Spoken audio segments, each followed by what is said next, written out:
जे पूजा जी। हाँ, जय जिनेन्द्र आंटी।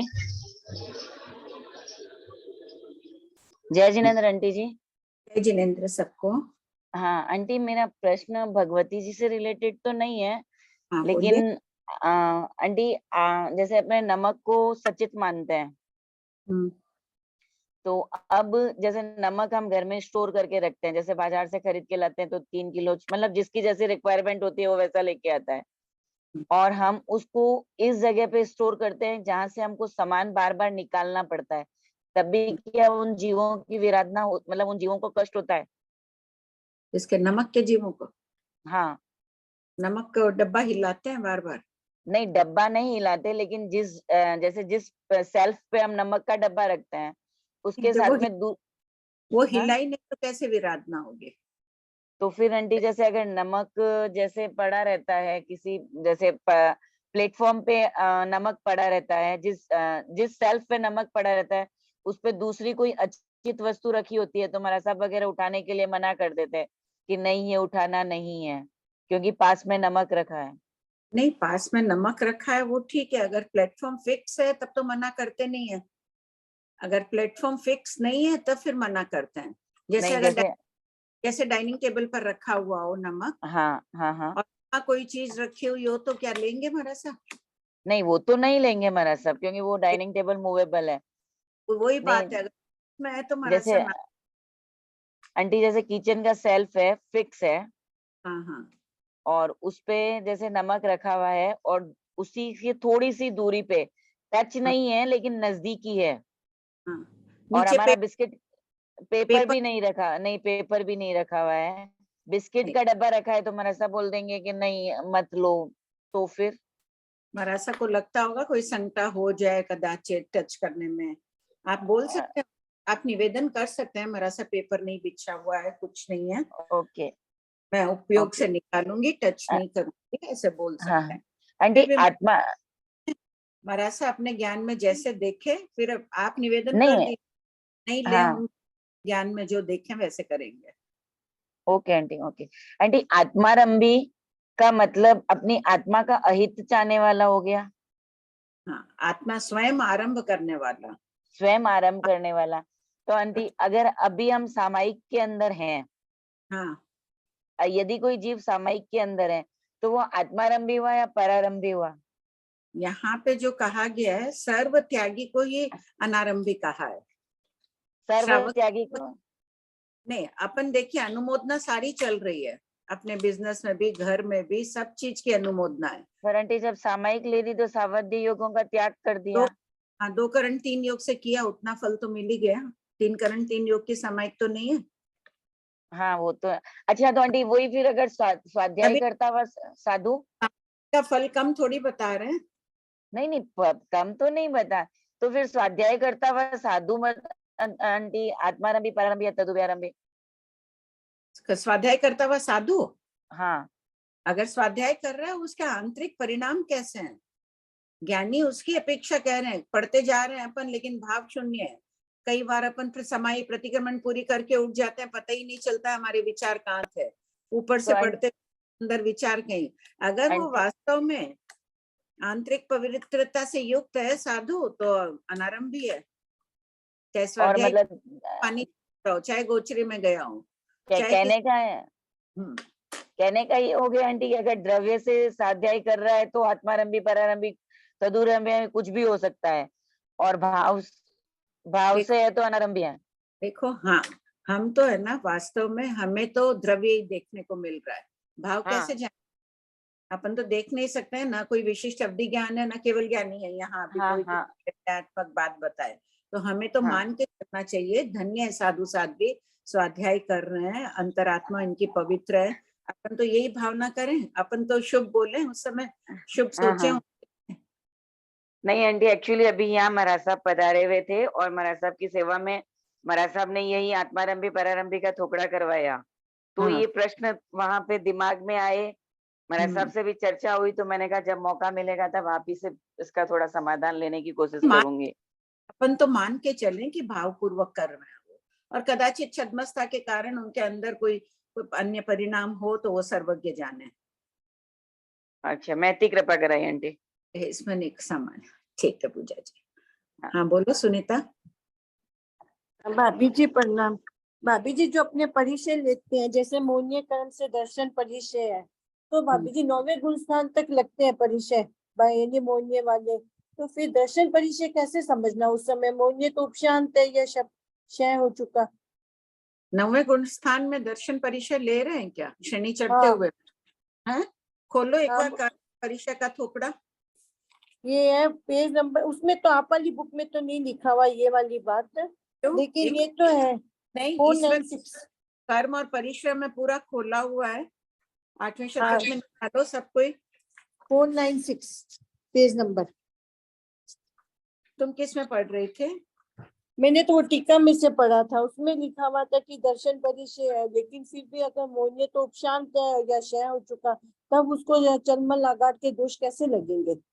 किंतु एक साथ चलिए निशा में से एक देते हैं। 7 गुण स्थान तक तो ये दे ही रहे हैं, या निशा में से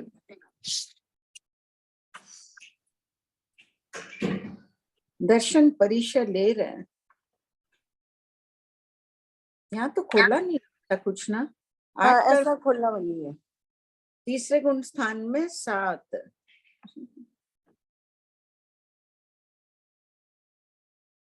दर्शन मोहिनी को छोड़कर 21 परिचय का है। देख लो यहाँ पे, खोलो 2763। 2763। हाँ पढ़ो। इसमें किसने संशोधन किया है वो पढ़ो, संशोधन वाला। ये कहा दिया 2763 क्या भाभी जी? हाँ 8 कर्म और 7 कर्म बंधक के कितने परिचय होते हैं? तुम इसमें करेक्शन की थी क्या? नहीं, करेक्शन तो मेरा कुछ भी नहीं किया हुआ इसमें।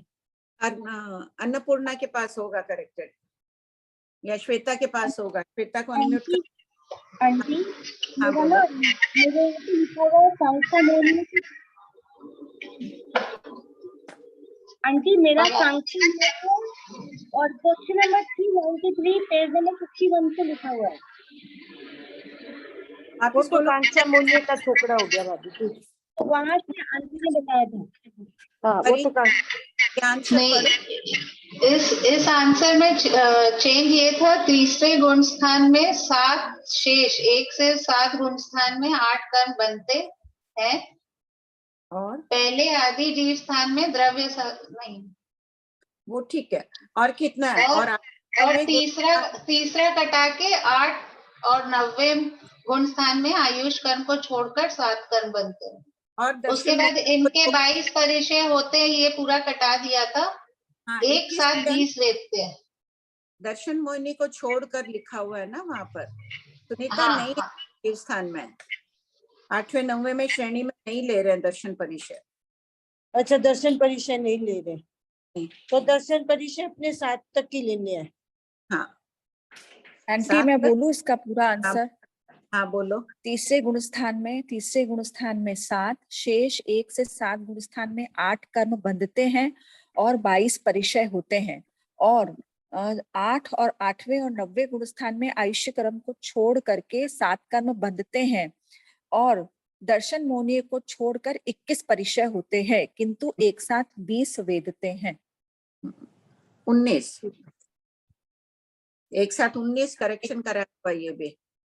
अच्छा 20 से लिखा हुआ है आंटी। 21 तो 19 वो करेक्शन करवाया हुआ है ना।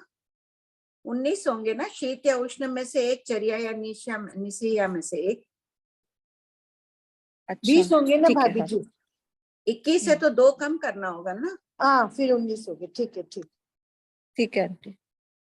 और बाकी भी जो मोहन्य कर्म वाले जो भाभी जी परिचय है वो भी सब हो ही रहे हैं ना 90 तक, बाकी 7 है जो।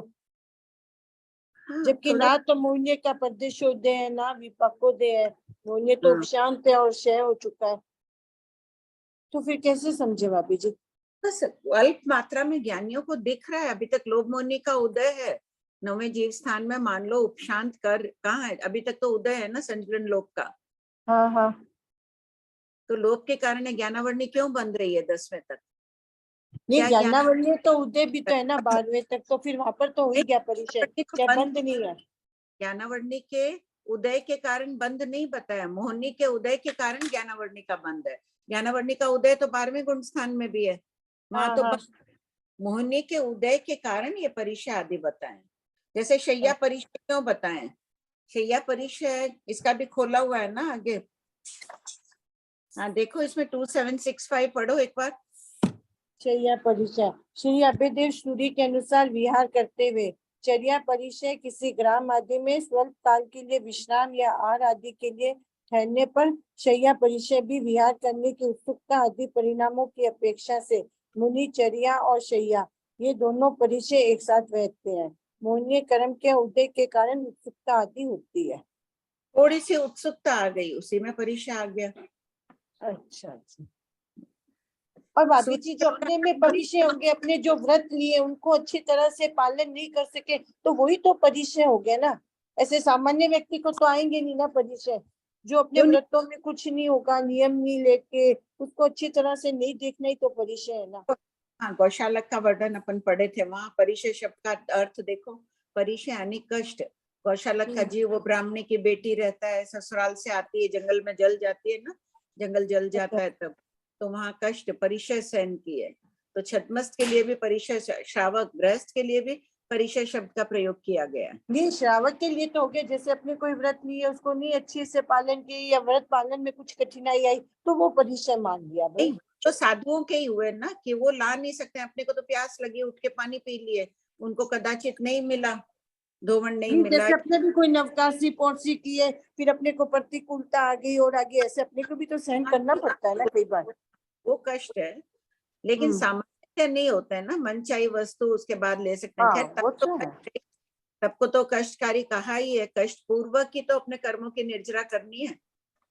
ठीक है, तब का क्यों भगवान इतना फरमाते हैं, सुख सिल्यापन रहेगा तो मुक्ति मिलेगी नहीं।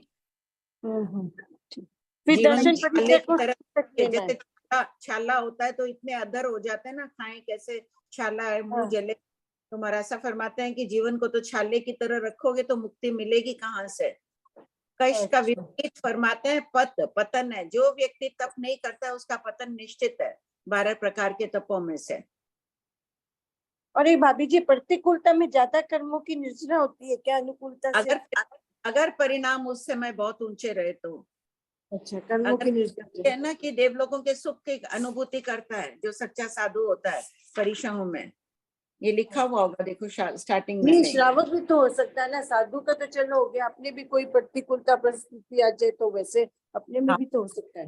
हाँ, भावों पर निर्भर कर रहा है, प्रतिकूल स्थितियां परिणामों को शुद्ध रखें, विशेष निर्जरा हो रही है। ठीक है भाभी जी।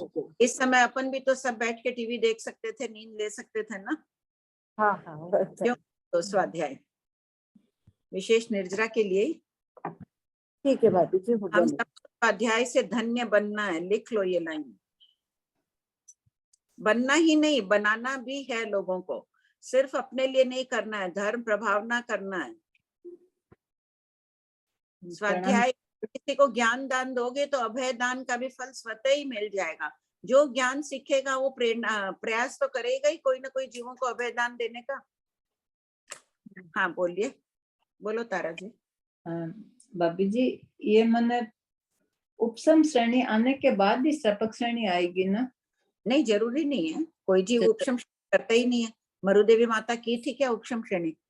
वही तो उनको संकेत आई मोक्ष जाने के अंतर मुहूर्त पहले।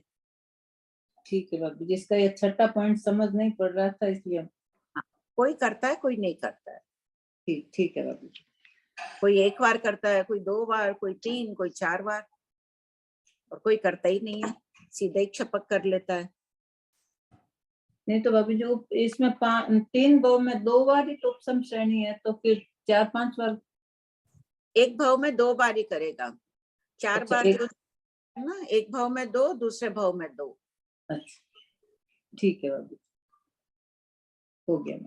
आंटी, हाँ आंटी मेरा वो कंसेप्ट जो क्वेश्चन नंबर था ना, पेज नंबर 497 पहली बुक 2763, आंटी उसमें मेरा जो लिखा हुआ है उसमें अभी 20-21 कुछ समझ में नहीं आया, मेरा कुछ और लिखा हुआ है, पढ़ के बोलूं? आप क्लियर करवा दीजिए। आपने लिंक में लिखा है था पहले। 1 मिनट सबको बोलो पेज नंबर वापस। 497.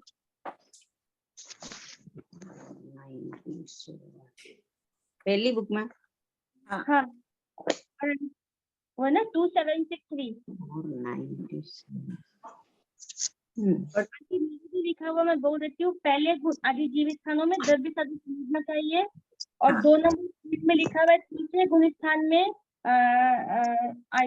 4 शेष 1 से 7 में 8 कर्म बनते हैं और 12 परिसर होते हैं, और 22 12 परिसर होते हैं। 22 हाँ 22 22 परिसर, हाँ आंटी 22 परिसर होते हैं, और तीसरे 8वें 9वें गुण स्थान में ऐसे कर्म को छोड़कर 7 कर्म बनते हैं, और दर्शन मूल्य को हाँ, है छोड़कर ना? 21 वहां तीसरा कटा दिया था, तीसरा तो पहले बात हो गई ना, इसलिए वहां काट दो। 8वें 9वें जीव स्थान में हाँ ऐसे कर्म को छोड़कर 7 कर्म बनते हैं, और दर्शन मूल्य को छोड़कर 21 परिसर होते हैं। हाँ हाँ थैंक यू आंटी, कृपा आंटी। आगे बोलो। हाँ किंतु 20 वेदते हो, 20 कैसे होगा? 21 है, 21 में से शीत या उष्ण में से 1 2 कम हो जाएंगे तो 19 हो गया ना, सबको हाँ, 19। हाँ ठीक है। शिमला जी। हेलो हेलो, बोलिए। आवाज आ रही मेरी? हाँ आ रही है। मेरा वो फर्स्ट भाग से है, पूछ सकती हूँ? हाँ बोलिए, आप लोग कुछ भी पूछ सकते हैं। यहाँ अभी 2 से 2:20 तक और 3:10 से 3:30 तक कोई भी प्रश्न हो सकता है, खाली रीडिंग के टाइम वही लेते हैं। हाँ बोलिए। 218 नंबर, उसमें लिखा है गौतम उद्दीर्ण उदय में आए हुए, दुख को कर्म भोगता है, अनुदीर्ण दुख को नहीं भोगता। अनुदीर्ण मतलब क्या? अनुदीर्ण यानी जो उदय में नहीं आया हुआ है कर्म। उदय उदीर्ण में का नहीं अर्थ आया क्या? हुआ। ब्रैकेट में उदय में आए हुए, जो कर्म उदय में आए हुए हैं उसको भोग रहा है। जो कर्म उदय में आए हुए ही नहीं है, गत्सकुमाल मुनि के उदय में आए चरम भाव में, पहले उदय में नहीं आए तो उन कर्मों को नहीं भोगा। अच्छा, और एक और है ये 222, उसमें लिखा है उपचार समाविष्ट स्थापित आरोपित तदनुरूप मान लेना, कारण को ही कार्य मान लेना उपचार कहलाता है। जैसे अनाज कारण ही आयु कार्य है, जल जीवन है, तो अनाज कारण ए क्या? भाई अनाज को भी अगर आयु कह देते हैं तो इसमें कोई दोष नहीं है, औपचारिक कथन है। कारण क्या है? अब आयुष कैसे रह रही है? अगर अनाज नहीं खाएगा, पानी नहीं पिएगा व्यक्ति, कितने दिन? भगवान महावीर के शासन में 6 मास ही तप रह जाएगा, उसके बाद तो उसको खाना ही पड़ेगा। धन्ना अणगार थे ना काकंदी के, धन्ना अणगार अणुत्रवाई सूत्र ध्यान है सबको। वो हाँ, सब ध्यान। वाले माने जाते हैं, उनके लिए कहा जाता है उन्हें आहार का उपक्रम लगा। इतनी उग्र तपस्या कर रहे थे, शरीर इतना जीर्ण शीर्ण हो गया कि आयुष पूर्ण हो गई उनके।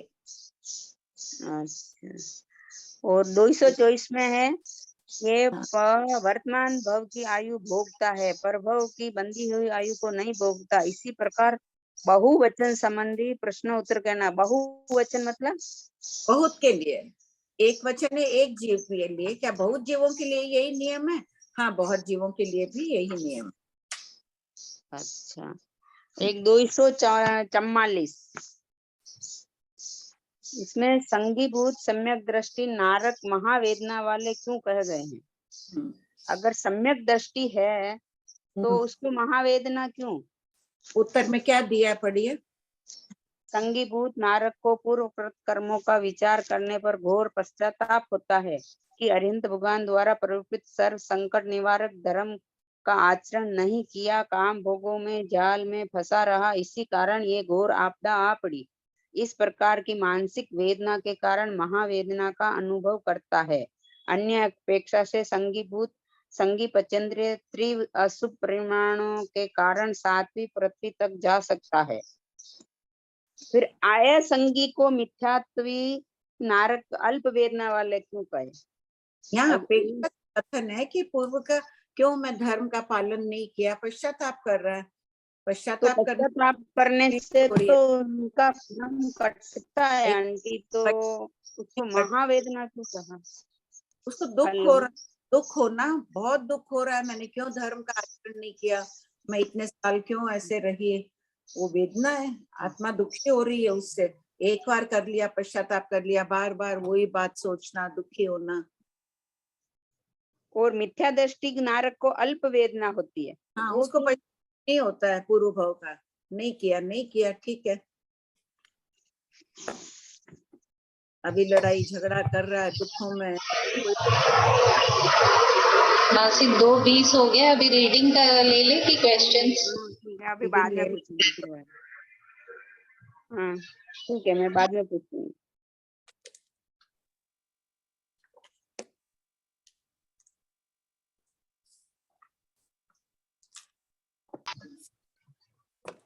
श्रेया आंटी, आप रीडिंग शुरू कर दिए ना? हाँ, प्रणाम साहब, जय जिनेन्द्र, सभी को जय जिनेन्द्र। और आप मुझे बताएंगे अनीता जी कौन से प्रश्न से करनी है? लास्ट क्लास मिली थी मेरी। 5801 पेज नंबर 545। ठीक है। भवित आत्मा अणगार के वैक्रिय लब्धि के अद्भुत और आश्चर्यचकित करने वाले सामर्थ्य के विषय में इस पाठ में कौन से 10 प्रश्नोत्तर है? नंबर 1, क्या भवित आत्मा अणगार वैक्रिय लब्धि के सामर्थ्य से तलवार या उस्त्रे की धार पर रह सकते हैं? उत्तर हाँ। नंबर 2, क्या वे छिन्न भिन्न होते हैं? उत्तर नहीं। नंबर 3, क्या वे अग्निशिखा में से निकल सकते हैं? उत्तर हाँ। नंबर 4, क्या वे अग्निशिखा में से निकलते हुए जलते हैं? उत्तर नहीं। नंबर 5, क्या वे पुष्कर संवृत मेघ के बीच में से निकल सकते हैं? उत्तर हाँ। ये मेघ एक बार बरसे तो 10,000 वर्ष तक पृथ्वी सरस रहती है। श्रीमद् ठाणांग सूत्र ठाण 4 उद्देशक 4। नंबर 6, क्या वे पुष्कर सर्वत मेघ के बीच में से निकलते हुए भीग जाते हैं? उत्तर नहीं। ये मेघ पहले से 10वें तीर्थंकर तक के काल में बरसते हैं। नंबर 7, क्या वे गंगा सिंधु नदियों के प्रति स्रोत उल्टे प्रवाह में से होकर निकल सकते हैं? उत्तर हाँ। नंबर 8, गंगा सिंधु नदियों के उल्टे प्रवाह में से निकलते हुए क्या वे रसखलित होते हैं? उत्तर नहीं। क्या वे उदकावर्त पानी के भंवरजाल में या पानी की बूंद में प्रवेश कर सकते हैं? उत्तर हाँ। कलित होते हैं, आगे क्या लिखा हुआ है? नहीं, रसखलित होते हैं या टकरा कर गिरते हैं। हाँ, यानी टकरा कर गिरते हैं। उत्तर नहीं। क्या वे उदकावर्त पानी के भंवरजाल में या पानी की बूंद में प्रवेश कर सकते हैं? उत्तर हाँ। नंबर 10, पानी के भंवरजाल में या पानी की बूंद में प्रवेश करते हुए क्या वे विनाश को प्राप्त होते हैं? उत्तर नहीं। प्रश्न 5802, उत्तर वैक्रिय किए हुए भवितात्मा अणगार तलवार आदि से छिन्न भिन्न क्यों नहीं होते हैं? अग्नि से क्यों नहीं जलते हैं? उत्तर, पत्थर पर शास्त्र की धार निष्फल होती है। शस्त्र की धार निष्फल होती है। उसी प्रकार वैक्रिय लब्धि के प्रभाव से भवितात्मा अणगार पर शस्त्र असर नहीं करता है एवं अग्नि जल आदि शस्त्र भी उन पर निष्फल होते हैं। प्रश्न 5803, वैक्रिय लब्धि के समान अन्य कोई सी लब्धि है? उत्तर, नंबर 1, अणुत्व शक्ति के द्वारा ऐसा सूक्ष्म छोटा शरीर बन जाए कि सुई के छिद्र में से भी निकला जा सके। नंबर 2, महिमा शक्ति के प्रभाव से पर्वत के समान बड़ा शरीर बनाया जा सके। नंबर 3, लघुत्व शक्ति के प्रभाव से शरीर को वायु से भी अधिक हल्का बनाया जा सके। नंबर 4, गुरुत्व शक्ति के प्रभाव से इंद्र भी जिसे सहन न कर सके ऐसा भारी शरीर बनाया जा सके। नंबर 5, प्राप्ति शक्ति के प्रभाव से भूमि पर खड़े रहकर ग्रह आदि या मेरु पर्वत आदि के अग्रभाग को स्पर्श कर सके। नंबर 6, प्रकाम्य शक्ति के प्रभाव से जल और आकाश में चल सके। नंबर 7, ईशत्व प्राधान्य शक्ति के प्रभाव से चक्रवर्ती आदि के समान वैभव धारण करने की योग्यता आती है। वशीकरण शक्ति के प्रभाव से भयंकर क्रूर जंतु भी वश में हो जाए। नंबर 9, हमें किसको करना? क्या चीज? हमें किसको वश में करना है? अपनी आत्मा को। मन को मन को क्या बोली तुम अनीता? मन को आत्मा तो स्वच्छ है इस स्फटिक के समान, उसको हमने कलुषित कर रखा है। मन को वश में कर लेंगे तो अपने आप आत्मा अपने प्रकट मूल रूप में आ जाएगी। अप्रतिघाती शक्ति के वश में प्रभाव, मन काफी हद तक तो वश में हो ही गया होगा ना? काफी तो हो गया है। अप्रतिघाती शक्ति के प्रभाव से पर्वत के भीतर भी गमन करने योग्य मार्ग बन जाए। नंबर 10, अंतर्धान शक्ति के प्रभाव से अदृश्य हो सकते हैं। नंबर 11, काम रूपत्व शक्ति के प्रभाव से समकाल में ही अनेक रूप बनाकर सारे लोक को भर सके। प्रवचन सारोधार द्वारा 270। आंटी हाँ, वो स्पेलिंग मेरा भी गलत ही लिखा हुआ है, टकार कर लिखा हुआ है। इसमें वो जो क्वेश्चन नंबर 8 है ना, जो 10 क्वेश्चन में क्वेश्चन नंबर 8, गंगा हाँ। सिंधु नदियों से के उल्टे प्रवाह में से निकलते हुए क्या वे सकलित होते हैं, यानी सकार कर गिरते हैं? आंटी टकार, ओ हाँ, स्पेलिंग रॉन्ग है, टकरा कर गिरते हैं। दिखा ही नहीं, देखो अभी ध्यान से देखे तो भी टकरा कर गिरते हैं। टकरा कर ही तो लिखे हुए हैं। नहीं, रॉन्ग है ना स्पेलिंग, देखिए। अच्छा, टकार कर, यस। स्खलित शब्द का अर्थ है टकरा कर। मासी, इसमें मेरा एक क्वेश्चन है। हाँ बोलो। एक काम रूपत्व शक्ति की अनेक रूप बनाकर सारे लोग को भर सकते हैं, तो वैक्रिय लब्धि भी तो वही हुआ कि अनेक रूप बनाकर सारे लोग को भर सकते हैं। अन्य लब्धियां कह रहे हैं इनको, वैक्रिय लब्धि के अलावा भी आत्मा की शक्ति है। नहीं, इसमें अनेक रूप बनाकर तो वैक्रिय लब्धि में भी अनेक रूप बना सकते हैं, लेकिन ये कुछ भिन्न होगी ना, कुछ भिन्नता होगी, इसीलिए प्रवचन सारोधार वाले कह रहे हैं अनेक प्रकार की लब्धियां होती है। वैक्रिय नहीं, वैक्रिय लब्धि के समान कह दिया। हाँ, नहीं, दोनों एक जैसा लग रहा था इसीलिए। वो तो वैक्रिय वाले भी कर सकते हैं। हाँ, अगर वही वैक्रिय लब्धि में भी तो अनेक रूप बनाकर सारे लोग को भर सकते हैं। चीज कर सकते हैं, छोटा से बना सकते हैं, शरीर भी, महिमा शक्ति बड़ा भी बना सकते हैं, छोटा, हर बोल वैक्रिय वाले भी कर सकते हैं। इनमें वैक्रिय लब्धि नहीं है, लेकिन खाली ये शक्तियां प्रकट हो गई। पानी पर चलने की शक्ति प्रकट हो गई, वो हो गई, वैक्रिय लब्धि के प्रभाव से भी चल सकता है। पहले आया हुआ है ना, हंस बनकर ऊपर नीचे दौड़े, हंस के समान चले। ठीक, ले लो इससे संबंधित प्रश्न। भाभी जी, जय जिनेन्द्र, प्रणाम। हाँ बोलिए संजू जी। हाँ, वैक्रिय लब्धि के समान अन्य कौन सी लब्धियां हैं? तो ये हाँ। सारी जो है 11 तक, वो सारी अन्य लब्धि है वैक्रिय के अलावा, यानी देव नहीं कर सकते, जो दूसरे जो रहते हैं वो कर सकते हैं ये लब्धियां। देव भी कर सकते हैं, देवों में भी अन्य कई लब्धियां हो सकती है, बिना वैक्रिय लब्धि का प्रयोग किए भी कर सकते हैं, हो सकती होगी उनमें भी। साधुओं में इतनी साधना रहती है, अन्य मतावलंबी भी साधना करते हैं, कईयों में शक्तियां प्रकट हो जाती है। तो ये भिन्न भिन्न प्रकार की है, किसी में एक ही शक्ति आई कि खाली अदृश्य होने की शक्ति प्रकट हो गई। कई पिक्चरों और में भी दिखाते हैं ना, वो एक दवाई ले लेता है और अदृश्य हो जाता है, तो वैसी शक्तियां भी होती है। सुनते भी सुबह वहां देखा था, अदृश्य रूप हो गए, वहां से तुरंत दिखे ही नहीं, चले गए। कईयों के विषय में पहले सुनते थे ऐसे। तो ये लब्धियां साधना के फल स्वरूप प्राप्त हो जाती है। ठीक है भाभी। अन्य मतावलंबी भी इतनी तपस्या करते हैं तो उन्हें भी तो लब्धियां प्रकट होती। जरूरी नहीं कि वैक्रिय हो, वैक्रिय नहीं हुई, एक गुण आ गया, ये वैक्रिय के द्वारा तो ये सभी कर सकते हैं। किसी के एक ही आई, खाली वशीकरण शक्ति आई, किसी में प्राकाम्य शक्ति आई। अपन जो साधना कर रहे हैं इन लब्धियों के लिए नहीं, साधना करते करते लब्धियां स्वतः प्रकट हो तो ठीक, नहीं हो तो और ही अच्छा।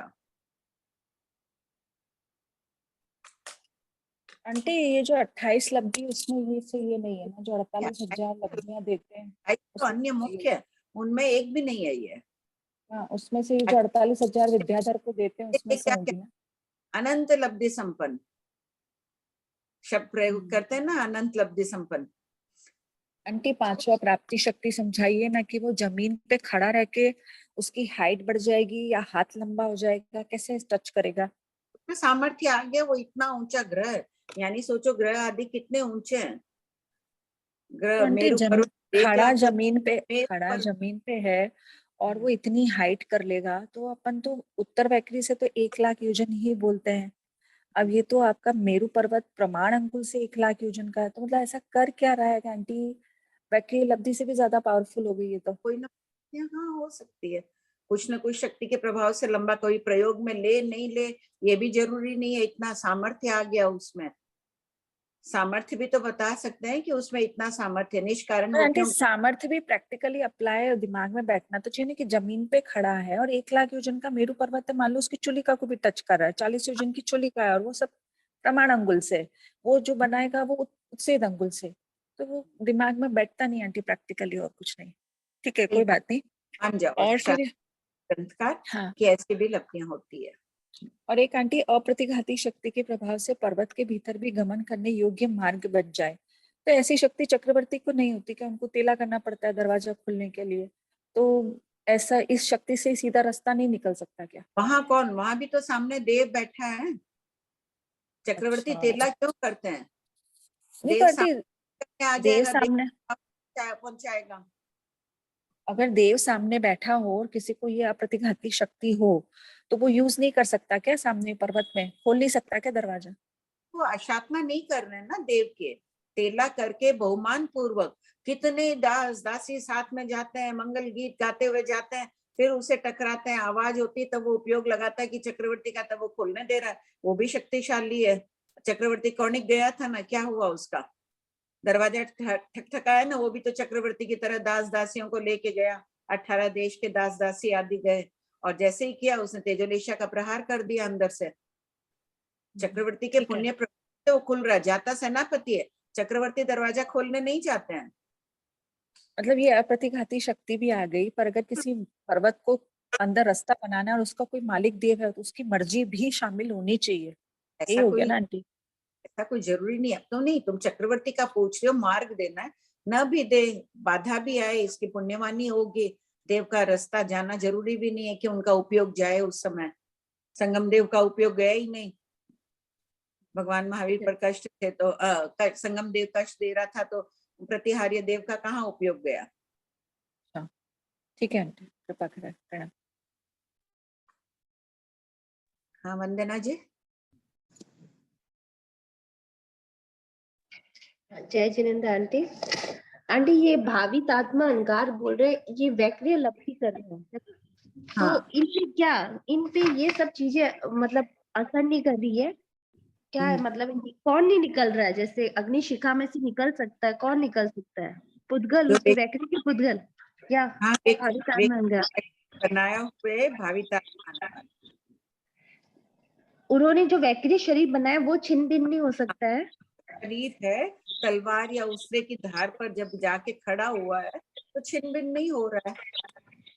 मान लो हाँ, कोई रेनकोट पहन लिया, रेनकोट पहन लिया, और अगर कोई नदी में समुद्र में प्रवेश करे तो वो भीगेगा नहीं ना, वो स्वयं नहीं भीगेगा ना। तो उसी प्रकार वैक्री लब्धि भी अनेक प्रकार के पुद्गलों से युक्त होती है, वो नहीं भीग। और ये भावित आत्मा अहंकार का मतलब है जो भविष्य में सिद्ध होने वाले हैं साधु, नहीं उनकी बात नहीं चल रही है यहाँ। जरूरी नहीं तो अगले भाव में सिद्ध होने वाले, और हो सकता है चरम शरीर में भी अगर वैक्री लब्धि का प्रयोग कर लिया, आलोचना प्रतिक्रमण कर लेते हैं। कई चक्रवर्ती बलदेव उसी भाव में मोक्ष में जाते हैं, वैक्री लब्धि का प्रयोग किए हुए रहते हैं, आलोचना प्रतिक्रमण कर लेते हैं। तो ये उसी भाव का या वो नहीं है, कभी भी भविष्य में हो सकता है बस। हाँ। है अच्छा, ये और ये जो 5th के अंदर ये बता रहे हैं, ये क्या वे पुष्कर संवत में के बीच में से निकल सकता है? क्या मतलब है 10,000 वर्ष? क्या बोले? ये पुष्कर संवर्त मेघ कैसा होता है? ये मेघ का वर्णन ठाणांग सूत्र में है कि ये बरसता एक बार तो 10,000 वर्ष तक भूमि उपजाऊ रहती है। अभी अगर एक बार बरसात आ जाए तो 1 साल भी भूमि उपजाऊ नहीं रहेगी, बार बार बारिश की जरूरत रहती है ना। लेकिन इस पुष्कर समर्थ में एक बरस जाए तो 10,000 वर्ष तक पृथ्वी, बारिश नहीं भी हो तो चलता है, अकाल आदि नहीं आता है। ये पहले से तीर्थन करके शासन काल तक ही बरसता है, फिर अवसर निकाल आ रहा है तो हानि होती जा रही है, फिर अन्य अन्य मेघ बरसते हैं। तो आंटी इसका भावित आत्मा अंगार से क्या रिलेशन हुआ? ये क्वेश्चन अलग से है क्या? नहीं, इसी में पूछ रहे हैं क्या पुष्कर संवत मेघ बरस रहा है, उस समय भाविता आत्मा अंगार उसके बीच में से निकल सकते हैं? हाँ निकल सकते हैं। निकल लेंगे तो भीग जाएंगे, नहीं भीगेंगे। नहीं दिया है ना उत्तर, क्यों नहीं भीगेंगे? तो सामान्य है, अपन भी बच्चों को रेनकोट पहना के भेज देते हैं। तो वैसे बेकरी लब्धि की शक्ति बता रहे हैं कि ऐसे पुद्गलों से निर्माण कर लिया, शरीर नहीं भीगा। ठीक है, ठीक है आंटी। हाँ एक बार आपने ना वो वर्षा का नाम लिखवाया था, तो मतलब बोल रहे थे तो मैंने स्पीड से लिखा। 2 नंबर आंटी आपने प्रद्युम्न कहा था। हाँ प्रद्युम्न। और 3 नंबर आपने जिमोत कहा था। हाँ और 4 नंबर और चौथा नंबर जिनमेटा मुझे सुनाई दिया था आंटी। कौन सा? क्या? जिनमेटा ऐसा कुछ सुनाई दिया था। कौन से? जिम वेता होगा। और कौन से प्रश्न में लिखवाया था? आंटी मेरे वाले यहाँ पे लिखा हुआ है, पहली वाली बुक पेज नंबर 237। खोलिए, सबने लिखा होगा जब बोलिए तो। नहीं आंटी, आपने कहा था फिर मैंने सुन के लिखा था। और आपने ये भी कहा था कि जैसे एक बार वो बारिश होती है, वैसे कुछ कुछ लोग ऐसे होते हैं कि टीकाकाल का एक ही उपदेश सुनकर वो जीवन में परिवर्तन कर लेते हैं। उस संदर्भ में आपने कहा था। जिन वेता लिखी क्या आंटी? हाँ लिखा है, इसमें है जिम मेघ, जिम मेघ, 1 वर्ष के लिए भी नहीं। अपन कहते हैं सच में पुष्कर संवत में 10,000 वर्ष तक, इसकी तुलना वैसे ही कर रहे हैं। प्रद्युम्न मेघ जो है, और किस किस ने लिखा था? ये प्रश्न लिखा हुआ है 1282 में या 83 में। खोलिए सब कोई। मैंने भी लिखा था, लिखा है। सबने लिखा है। ये पुष्कर संवर्तक नाम आया तो वहां पे 4 प्रकार के मेघ। प्रद्युम्न मेघ 1000 वर्ष तक, जिमोत मेघ 10 वर्ष तक, और जिम मेघ 1 वर्ष के लिए भी नहीं। अभी जिम मेघ बरसते हैं। पढ़ो। भूमि सरस होनी चाहिए। इसका जो दृष्टांत तुलनात्मक अध्ययन किया, वर्णन किया गया, उसमें यही है कि हम अंदर तक, अंतर मन हमारा भीग रहा है क्या? आगमों को पढ़ रहे हैं तो अंदर मन बदल रहा है। भीगना चाहिए, उपजाऊ होनी चाहिए अपनी भूमि पे। हाँ बोलिए। आंटी, जय जिनेंद्र आंटी। आंटी प्रश्न 5803 का 5th वाला है ना, प्राप्ति शक्ति। तो इसमें डाउट ये आ रहा है कि वो मतलब वो उपयोग क्या कर रहे हैं उसमें? सिर्फ स्पर्श करके वो क्या यूज कर रहे हैं उसका? बता रहा है, प्रदर्शन कर रहा है। आंटी पर साधक के लिए तो ऐसे शक्ति प्रदर्शन मना है ना? मना है ना। गौतम स्थूलिभद्र जी ने किया ना। हाँ 9 पूर्व के ज्ञाता हो गए, फिर भी उन्होंने स्थूलि छद्मस्ता के कारण कर लिया। उन्होंने क्या हाँ की बहनों को शेर का रूप बताने के साधक थे ना, उच्च कोटि के साधक थे। हाँ ये तो सामान्य उनको भी प्रकट हो जाती है, अन्य मतावलंबियों को भी। कोई प्रयोग करता है, कोई नहीं भी करे। शक्ति आ गई, नहीं बताया, प्रयोग किया ही नहीं। जीवन आहारक लब्धि किसी के प्रकट हो गई, सभी बनाते हैं आहारक शरीर। जिनके पास लब्धि होती है सभी बनाए, जरूरी नहीं है ना। हाँ आंटी बस इसका यही नहीं समझ में आ रहा है कि वो सिर्फ स्पर्श करके क्या करेंगे उसको? बता रही हूँ, बाकी तो समझ में आ रहा है।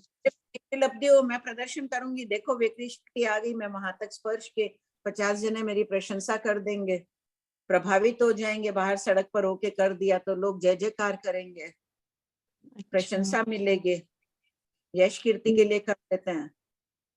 हाँ आंटी ठीक है। हाँ सुमन भाई। विजय, मेरा प्रश्न एक था कि नैरिकों में और देवों में 120 प्रकृतियों का बंध है, और लेकिन यहाँ पर देवों में एकेंद्रीय जाति, स्थावर और आतप, ये 3 जाति है, क्योंकि ये वहां से मरकर जीव एकेंद्रीय में आ सकता है। तो मेरा प्रश्न ये है कि ये ऐसा एकेंद्रीय जाति और स्थावर आतप, इसका फिर ये लोग बंद क्यों कर रहे हैं? जब इनके देवों के नरक प्रायोग्य अध्यवसाय हो जाते हैं, क्लेश अध्यवसाय उनके भी होते हैं, उस समय ये एकेंद्रीय प्रायोग्यता बंद करते हैं। नरक में नहीं जाते, उस स्थिति में ये लोग एकेंद्रीय का करने योग्य इनके परिणाम होते नहीं है, जाते नहीं है। नहीं है। परिणाम कह रहे हैं ग्रंथकार कि परिणाम इनके ऐसे होंगे जैसे मान लो यहाँ का कोई मनुष्य है, इसके परिणाम है नरक गति में जाने योग्य परिणाम, और ये कोई देव है, परिणाम दोनों के तुल्य है, ये कहाँ जाएगा? एक इंद्रिय में जाएगा। जी भाभी, देवों में भी ऐसे परिणाम हो सकते हैं। जी भाभी, चक्रवर्ती भी जाता है ना नरक में, मनुष्य में, अपार रिद्धि संपन्न 6 खंड का अधिपति, कोई भी भोग बाकी नहीं है, फिर भी चला जाता है ना संक्लिष्ट परिणामों के कारण। जी भाभी, कोई अनादिकालीन संस्कार होता है जीव का, ये संस्कार तोड़ना बहुत भारी काम है। अपन भी अनंत बार जाके आ चुके हैं सुमन भाई, अब हट गए अपन तब अलग बात है। अनंत बार देवगति से एक इंद्रिय में उत्पन्न हो चुके हैं। जी भाभी जी। हाँ बोलो श्वेता। आंटी मेरा डाउट ये था, एक तो आंटी जिम मेघ का तो आपने ऐसे बताया 1 वर्ष के लिए भी भूमि उपजाऊ नहीं होती है, बार बार उसको वर्षा की जरूरत होती है, और संवर्त मेघ होगा कि संवर्तक मेघ होगा? संवर्तक। पुष्कर संवर्त, क नहीं, क संवर्त लिखा है ना, पहले क लिखा हुआ था ना उसमें। हाँ हाँ, पुष्कर संवर्त में 237 में खोलो एक बार 237, क्वेश्चन नंबर 1284, फिर 1282 में भी है। संवर्त क नहीं आएगा, तो फिर वहां करेक्शन होगा, वहां करेक्शन। 1282 और 1284 में। थोकड़ों की किताबों में भी देखो पुष्कर संवर्तक दिया है, क नहीं आएगा। पुष्कर हाँ, हम संवर्तक ही पढ़ते आए हैं आंटी। नहीं, संवर्त नहीं है। और आंटी है ना एक में, हाँ 1 2 8 2 जगह कहाँ है दूसरा? एक तो 1283 में है और 8485 दोनों में है। 8485। और आंटी है ना, हम ऐसा क्यों बोलेंगे कि अति संक्लिष्ट परिणाम में ही जीव एकेंद्रिय का बंद करता है देवता? अति संक्लिष्ट परिणाम में जीव एकेंद्रिय का उत्कृष्ट स्थिति बंद करेगा। बाकी भी आंटी है ना, ये बंद स्वामित्व से मैं पहले एक बार भी देखी थी ना, तो बंद स्वामित्व में किसी का ओघबंद दिया, उसमें अपर्याप्त अवस्था में भी कर रहा है देवता एकेंद्रिय स्थावर आतप का। वैक्री मिश्र का योग लिया या कहीं के ओघबंद में आंटी वहां से निकल रहा था ये। हाँ, वैक्री मिश्र का योग में आंटी 102 लिया है ओघबंद, उसमें फिर पहले गुणस्थान के अंतिम समय में एकेंद्रिय स्थावर आतप का बंद विच्छेद कर रहा है, यानी कि पहले गुणस्थान में अपर्याप्त अवस्था में बांध रहा है ना आंटी। अपर्याप्त अवस्था में एकेंद्रिय प्रायोग्य बंद कर रहा है, तो अपर्याप्त पूर्व भाव का संक्लिष्ट परिणाम तो हो ही सकता है। नहीं, संक्लिष्ट हो सकता है वो बराबर है, पर अपर्याप्त अवस्था में अति संक्लिष्ट परिणाम तो नहीं हो सकता ना आंटी। वही तो कह रही हूँ, देखो अति संक्लिष्ट, यहाँ भी कोई पहली नरक में जा रहा है, कोई 7वीं नरक में जा रहा है तो संक्लिष्ट ही परिणाम। तो चाहे उपवेश स्थिति बंद करो, चाहे मन स्थिति बंद करो, कर रहा है उसके जैसे तुलना यही की जा रही है कि यहाँ नरक प्रायोग्य दिवसाय होते हैं, वैसे उनके हो तब एकेंद्रिय में जाते हैं। अच्छा ठीक है आंटी, फिर ये क हटा दे दोनों में से। रुक जाओ, मैं नेक्स्ट क्लास में बता दूंगी। मुझे क ध्यान है, गलत है, संवर्त ही होना चाहिए, फिर भी चेक कर लूंगी। क नहीं होना, फिर भी चेक करके बता दूंगी। और वो पूर्व पाटन है ना, पूर्व पाटन एक ही शब्द है, कॉमा नहीं आना चाहिए उसमें। पूर्व पाटन का अर्थ है जिस नगर में बंदरगाह हो, हार्बर हो।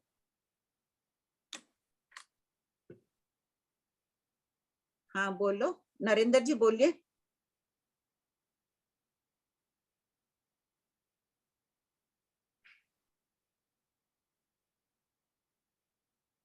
क्या हुआ, अनम्यूट नहीं हो पा रहे हैं? हाँ हेलो। हाँ बोलिए। हेलो, हाँ भाभी जी प्रणाम। ये जो इसमें दिया है कि भवितात्मा अंगार वैक्री लब्धि के सामर्थ्य से तलवार की धार पर या उस तरह की धार पर रह सकते हैं, तो अपने आप के शरीर को वैक्री बनाते हैं या दूसरा वैक्री शरीर बनाते हैं? औदारिक जैसी उनकी इच्छा हो वैसे कर सकते हैं, स्वयं के औदारिक को भी वैक्री रूप में बदल सकते हैं। हाँ, तो वो संबद्ध होगा कि असंबद्ध होगा? जैसी उनकी इच्छा हो। संबद्ध असंबद्ध दोनों का सामर्थ्य है तो असंबद्ध भी। असंबद्ध में तो आजकल यही कहा जा रहा है कि ये ऐसे रूपों का निर्माण नहीं करते हैं, घड़ा घर ये वो जिस टाइप की चीजें ही बनाते हैं। फिर भी एक बार अभी उपाध्याय प्रवर का आ जाए, आजकल ये माना जा रहा है। अच्छा, उपाध्याय प्रवर जी से मेरी हुई थी इस मामले में, मतलब उनसे वार्तालाप हुई थी कि हाँ। इसमें उन्होंने कहा था कि वैक्री ये जो है संबद्ध है, तो हाँ। संबद्ध और असंबद्ध दोनों को उन्होंने एक बताया। जैसे असंबद्ध उसको बताया कि जो हमारे जैसे वो बाल या बारीक कोई सूक्ष्म चीजों से कई चीजों को लटका देते हैं तो हमको धागा दिखता नहीं है। और एक होता है जो चेन मतलब मध्य अपना आत्म प्रदेश से जो करते हैं, तो उसमें एक आत्म प्रदेश हुए रहते हैं, आत्म प्रदेश वापस लेने वाली मेरी समझ में नहीं आया। क्यों वापस ले लेते हैं? शेर का रूप बनाया स्थूलिभद्र ने, वापस अपने आत्म प्रदेशों को खींच लिया, वेकरी शरीर उनका बिखर गया। तो उसमें जब मैंने ये पूछा था कि उसमें फिर जब यदि ऐसे वक्त पे काल कर जाए तो उदयपुर में भी अभी थोड़ी खोज का विषय बाकी है इसमें, इसीलिए कह रही हूँ। पहले कहते थे कि सभी रूप बना सकते हैं, अब है कि शायद वस्तुएं ही बना सकते हैं असंबद्ध में। देवता जो बनाएंगे या मनुष्य आदि भी जो भी बनाएंगे असंबद्ध में वस्तुएं बने। देखिए क्या आता है निष्कर्ष। फिर वो भी पूछा था मैंने कि दोनों में यदि ऐसे वक्त पे काल आ जाए तो वैक्री स्थिति में दोनों से उसका पूछा था, शरीर का, औदारिक और उसका, तो बोले दोनों लुप्त हो जाएगा। तो वो मेरी समझ में नहीं आया था क्लियर कि कैसे लुप्त होगा औदारिक। नहीं, जैसे वेक्रिय के तो बिखर गए, औदारिक के भी उस समय वो संक्रांत कर देता उन पुद्गलों में ना, संक्रांत यानी मिला देता है वेक्रिय के पुद्गल। अभी औदारिक में वेक्रिय मिला दिया है, उसके प्रभाव से उसमें काल कर रहा है। तुम्हारा सा जो फरमा रहे हैं कि वो शरीर वेक्रिय वायु का एक जीव अभी इतने मर रहे हैं, अपन हाथ नीचे ऊपर तीव्रता से कर रहे हैं, जीवों का मरा हुआ शरीर दिखता है क्या? वो भी औदारिक है ना। लेकिन हड्डी वगैरह जो है, ये सब हड्डी मांस, ये कैसे है? नहीं तो वो भी तो वेक्रिय में संक्रांत हो जाती है। मान लो कि कोई जीव इतना बड़ा है, वो कोई एक गाय का, छोटी सी गाय का रूप या एक कोई बिल्ली का रूप बनाया, अच्छा, उसी में संक्रांत कर दिया, तो वो हड्डियां भी उसी वेक्रिय लब्धि के प्रताप से वो भी संकुचित होके छोटी सी हो जाती है। अच्छा, और वापस खुल जाती है। अच्छा, मतलब वो दोनों लुप्त हो गया तो लोगों का नजर ही नहीं आएगा उसका शरीर, औदारिक का भी नहीं नजर। हाँ, जिनको ज्ञान है वो सोच लेंगे कि लब्धि प्रयोग के द्वारा नहीं है, तो सोचेंगे लापता हो गया, गुम गया। धन्यवाद भाभी जी, आज क्लियर हो गया। हाँ बोलिए कुसुम भाई।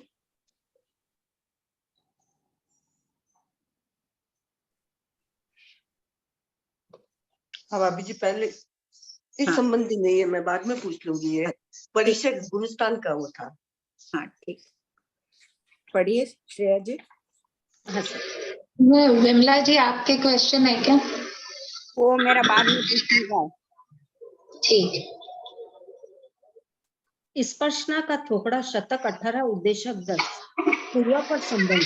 वेक्रिय लब्धि से अग्निशिखा एवं पानी की बूंद में प्रवेश करने जैसा सूक्ष्म शरीर द्रव्य बनाए जाने के वर्णन के पश्चात परमाणु आदि सूक्ष्म द्रव्य वायु काय से स्पष्ट है या नहीं, इसका कथन किया जा रहा है।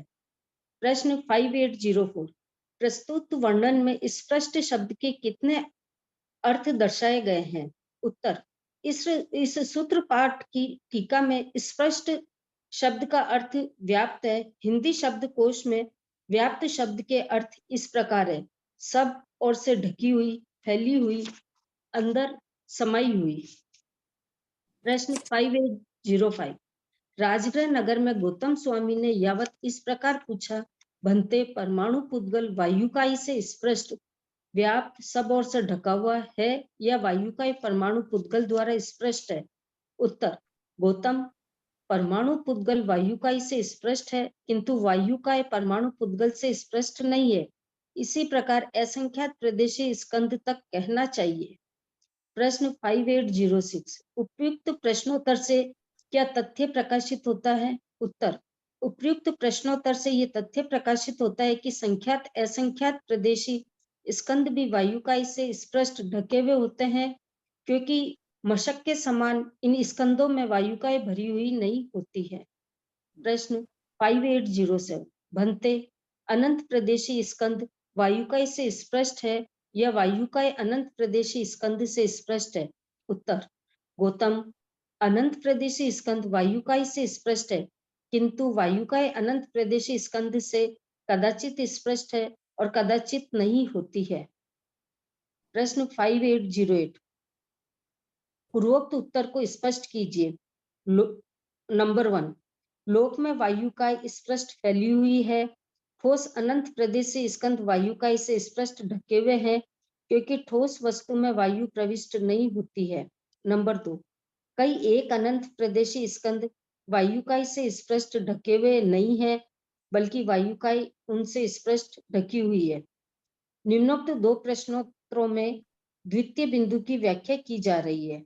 प्रश्न 809, भंते मशक दी बड़ी स्विमिंग ट्यूब के समान वायुकाय से स्पष्ट है या वायुकाय मशक से स्पष्ट है? उत्तर, गौतम, मशक वायुकाय से स्पष्ट है, किंतु वायुकाय मशक से स्पष्ट नहीं है। प्रश्न 5810, मशक वायुकाय से स्पष्ट है, इसे स्पष्ट कीजिए। उत्तर, इसका तात्पर्य है कि मशक में वायुकाय भरी हुई होती है, किंतु वायुकाय में मशक नहीं। प्रश्न 5811, रत्न प्रभा आदि 7 पृथ्वियां देवलोक एवं सिद्ध शिला के नीचे वर्णादि 20 गोलों से युक्त द्रव्य क्या अन्योन्य परस्पर बद्ध यावत अन्योन्य संबंध है? उत्तर, हाँ है। अन्योन्य बंध आदि का अर्थ शतक 1 उद्देशक 6 लोक स्थिति में प्रश्न संख्या 630 में देखें। बोलो 630।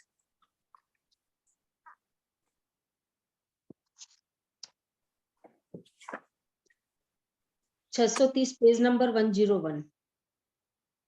परस्पर बद्ध यावत परस्पर घट, इन 5 बोलने का दीजिए। क्या अर्थ है? खोल लिया? हाँ, अब पढ़िए। प्रश्न 630, परस्पर बद्ध यावत परस्पर घट, इन 5 बोलों का क्या अर्थ है? उत्तर, परस्पर बद्ध जीव और पुद्गल का एक क्षेत्रगाढ़ संबंध। नंबर 2, परस्पर स्पष्ट, ये दोनों स्पष्ट रहते हुए अड़े हुए हैं जैसे। नंबर 3, परस्पर अवगाढ़, लोहे के गोले में प्रविष्ट अग्नि के समान एकमेक रहते हैं। नंबर 4, परस्पर स्नेह प्रतिबद्ध, रागादि स्नेह एवं स्निग्ध रुक्ष स्पर्श के कारण आत्मा से चिपक जाते हैं। और 5वां, परस्पर घट, घट समुदाय रूप में रहते हैं। पॉइंट 4 में कुछ करेक्शन कराया हुआ है? नहीं, मेरे तो नहीं करा हुआ है। किसी के किया हुआ है या नहीं कराया हुआ है? श्वेता, अन्नपूर्णा, किसी के पास है करेक्शन? आंटी, मेरा तो लिखा हुआ है, वो पढ़ देती हूँ। रागादि एवं स्निग्ध पुद्गल में ये आंटी, पुद्गल में ये गुण, आंटी कुछ उल्टा पुल्टा लिखा हुआ है। श्वेता आंटी, के पास? मैंने रागादि में लिखा हुआ उपलक्षण से द्वेष भी मैं पढ़ देती हूँ, और स्निग्ध रुक्ष स्पर्श के पुद्गल में ये गुण के कारण आत्मा से चिपक जाते हैं। ठीक। एक मिनट, ये वापस थोड़ा सा करेक्शन करवा दीजिए ना, मेरे नहीं करा हुआ है। कोई खास बात नहीं है, नहीं कराया हुआ तो कुछ जरूरी नहीं, वो कुछ बोलते वक्त बोला होगा। पढ़िए 5812। प्रश्न 5812, शतक 1 उद्देशक 6 लोक स्थिति में वर्णित अन्योन्य बद्ध आदि बोलों में एवं इस शतक 18 उद्देशक 10 में वर्णित अन्योन्य बद्ध आदि बोलों में क्या अंतर है?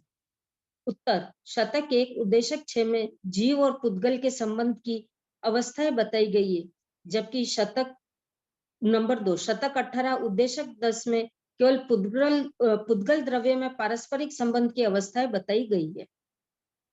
प्रश्न 5813, पुद्गल का पुद्गल के साथ परस्पर संबंध होता है, इससे क्या स्पष्ट होता है? उत्तर, जिस प्रकार जीव और कर्म आदि के पुद्गल एक में रहते हैं, उसी प्रकार वर्णादि 20 बोलों से युक्त अटस्पर्शी पुद्गल भी एक में होकर रहते हैं। जैसे लोक में सर्वत्र औदारिक आदि अटस्पर्शी वर्गणाएं ठसाठस भरी हुई है। अष्टस्पर्श, ठीक। इससे संबंधित प्रश्न है तो ले लो। हाँ, प्रणाम भाभी जी। हाँ, जो ये 5805 है ना क्वेश्चन नंबर, तो उसमें लिखा है परमाणु पुद्गल वायु का ऐसे स्पष्ट है, किंतु वायु का परमाणु पुद्गल से स्पष्ट नहीं है। तो भाभी जी, जब मैं दूसरी चीजें स्पष्ट होंगी तो वो भी तो मेरे से स्पष्ट रहेगा ना। यहाँ क्या करना है, परमाणु पुद्गल ढका हुआ है वायुकाय से। वायुकाय के चारों तरफ अनेक अर्थ किए हुए हैं ना स्पष्ट के, यहाँ पर ढका हुआ भी किया गया ना, तो परमाणु पुद्गल चारों ओर से वायुकाय से ढका हुआ है। तो परमाणु पुद्गल भी तो उससे टच कर रहा है ना भाभी जी। टच या स्पृष्ट, टच करना नहीं है, ढका हुआ। अर्थ देखिए पहले 5804 पढ़िए कुसुम भाई, कितने अर्थ दिए गए हैं इसके। आंटी अंदर समाई हुई से घटित हो जाएगा ज्यादा इजीली है, अंदर समाई हुई जो लिखा है ना उससे ज्यादा क्लियर हो रहा है। उससे ले लो, भले ही व्याप्त है, ढकी हुई, किसी से भी लो, बहुत अर्थ दिए हुए हैं ना। तो परमाणु पुद्गल है, वो चारों ओर से वायुकाय के अंदर रही हुई है, वैसे समझ लो, या ढकी हुई है वायुकाय से। ये पढ़ूं भाभी जी? हाँ पढ़ लीजिए इसके अर्थ। इस सूत्र पाठ की टीका में स्पष्ट शब्द का अर्थ व्याप्त है। हिंदी शब्दकोश में व्याप्त शब्द का अर्थ इस प्रकार है, सब ओर से ढकी हुई, फैली हुई। देखो व्याप्त स्पृष्ट है यानी सब ओर से ढकी हुई। ये हाँ, अपन जो ढकी हुई। कॉमन भाषा में बोलते हैं ना, स्पृष्ट है, ये पेंसिल मेरे को टच कर रही है, स्पृष्ट है, वो नहीं लेना है यहाँ अर्थ। हाँ, वो बस सब ओर से ढकी हुई। परमाणु तो सब ओर से ढक नहीं सकता वायुकाय को, और वायुकाय परमाणु को ढक सकती है। हाँ, उसी प्रकार असंख्यक प्रदेशिका, अनंत प्रदेशी स्कंद में विकल्प दे दिए हैं, कोई ढके हुए होते हैं, कोई ढके हुए नहीं होते हैं। ठीक है मासी 5807 भी समझा दीजिए ना। पढ़ो क्या है। अनंत प्रदेशी स्कंद वायुकाय से स्पृष्ट है, किंतु वायुकाय अनंत प्रदेशी स्कंद से कदाचित स्पृष्ट होती है और कदाचित नहीं होती है। कदाचित होती है। इसका उत्तर 5808 में है ना, इसका स्पष्टीकरण 5808। लोक में वायुकाय स्पृष्ट है, फैली हुई है।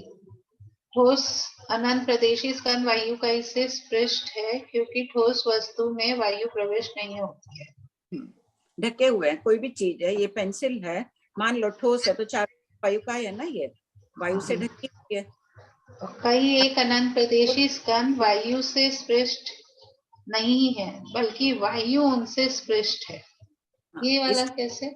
इसका देखो क्या दिया हुआ है, ये पॉइंट 2 का स्पष्टीकरण नीचे के उत्तर में दिया गया है ना। अच्छा ठीक है, ठीक है।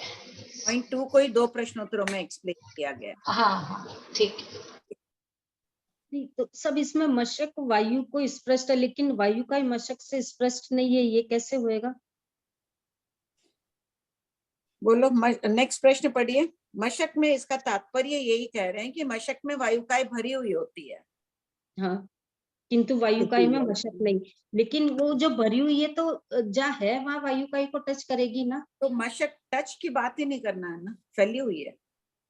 मशक में वायुकाय फैली हुई है, पूरी भरी हुई है। मशक में वायुकाय फैली हुई है, लेकिन वो मशक वायुकाय में तो जहाँ खड़ी है वहां तो वायुकाय उसको नहीं, यहाँ अंदर की विवक्षा कर रहे हैं। अच्छा, ऐसे तो सभी जगह वायु है ही, अंदर की बता रहे कि वायु से भर दो स्विमिंग ट्यूब में तो अंदर पूरी भरी हुई रहेगी ना, ढक्कन लगा दो तो फुली हुई रहेगी फुटबॉल की तरह। आंटी यही होगा ना कि मशक के अंदर स्पेस है इसलिए वायुकाय उसमें जा रही है। वायुकाय के अंदर स्पेस नहीं है कि आप उसको मशक को ठूस के भर सको किसी चीज के अंदर। लेकिन आंटी इसमें परमाणु पुद्गल में हम समाया हुआ शब्द यूज नहीं कर सकेंगे ना। कहीं हमको समाया हुआ है वो समझ में आ जाएगा कि वहां पोलार है तो समझ लिया, ढका हुआ, इसीलिए तो इतने अर्थ दिए गए हैं यहाँ। हाँ, परमाणु पुद्गल में तो हमको ढका हुआ ही लेना पड़ेगा। असंख्यात में या अनंत में हम उसमें बोल सकते हैं कि स्पेस होगा, पोलार होगा तो हो गया। असंख्यात में भी अपन तो ढका ही ले, अपना तो सामर्थ्य नहीं है असंख्यात प्रदेशी स्कंद को देखने का। हाँ, तो अनंत में हो गया, चलो ठीक है। अनंत का 2 दिए ये विकल्प। ठीक है, अनंत में भी जिसके अंदर स्पेस है उसमें वायुकाय चली गई और जिसमें नहीं है उसमें पूरा चारों तरफ से स्पष्ट है। वायु उसमें भर गई ठसाठस। हाँ, वही मशक जैसे। फुटबॉल लिखना था, दी बड़ी स्विमिंग ट्यूब के समान सब लिखा, एक फुटबॉल लिख देते तो पूरा ही क्लियर हो जाता। नहीं, मशक तो अपने उसमें आया है ना, वो चिपकली की पूंछ वाले में अपन ने उदाहरण दिया ना, वो पुरुष मशक बांध के उतरता है। कोई जानते नहीं है ना तो फुटबॉल बोलने से जल्दी समझ जाते हैं। अच्छा, भगवान ने तो मशक का प्रयोग किया है, ब्रैकेट में फुटबॉल तक की तरह लिख देते। ऐसे तो थैली होती ना मशक की वो। हाँ प्रतिभा। प्रणाम भाभी जी। ये क्वेश्चन नंबर 5812, इसमें जो डिफरेंस बताया गया है शतक 1 उद्देशक 6 से ये 18 और उद्देशक 10 में, तो ये उद्देशक में भी ना, जैसे आपने लिखा है कि पुद्गल द्रव्य के पारस्परिक संबंध, जबकि अपन बात कर रहे हैं परमाणु यावत अनंत प्रदेश नहीं प्रतिभा, यहाँ बात चल रही रत्न प्रभा आदि पृथ्वियों की। 5811 प्रश्न देखो।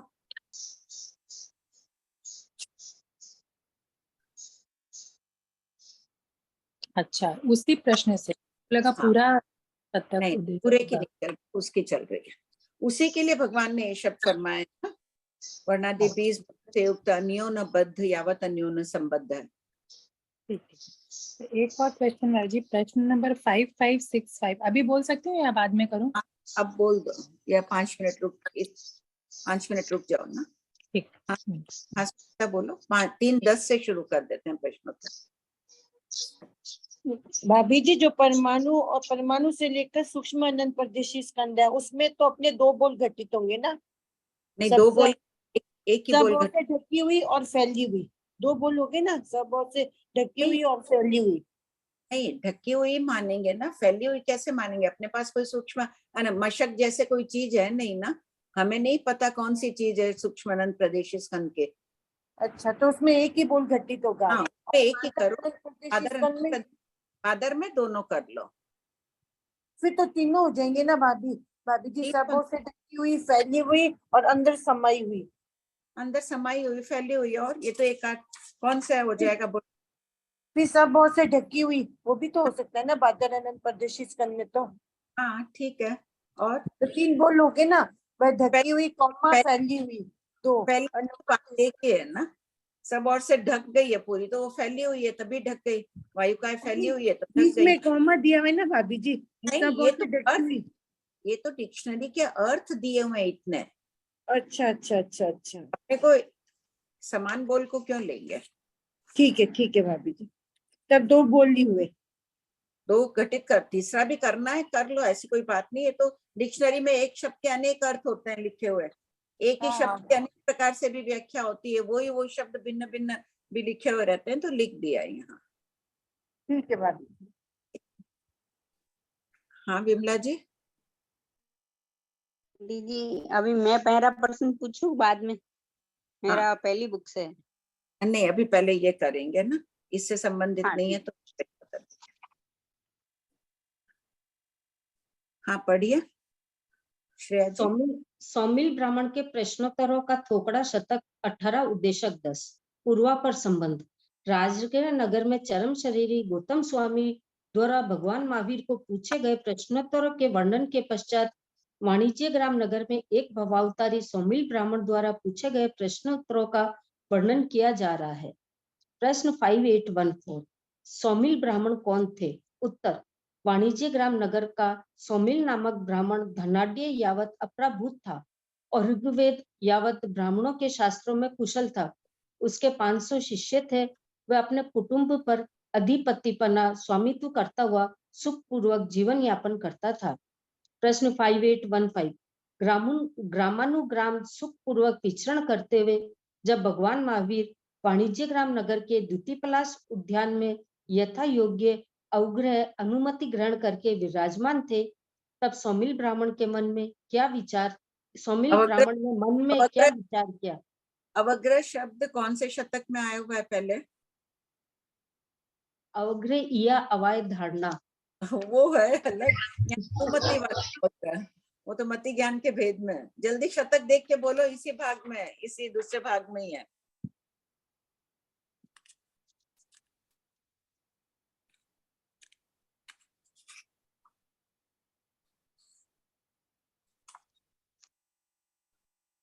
नहीं मिला? नहीं मिला। सारा अवग्रह का वर्णन है, भरत चक्रवर्ती को दुख हुआ, गोचरी लेके गए, सारा उसमें वो वर्णन है, इतनी हिंट मिल गई। में आते हैं वो जो सेकंड, वो देवता आके अवग्रह का मीनिंग पूछते हैं, वो वाला ना? हाँ।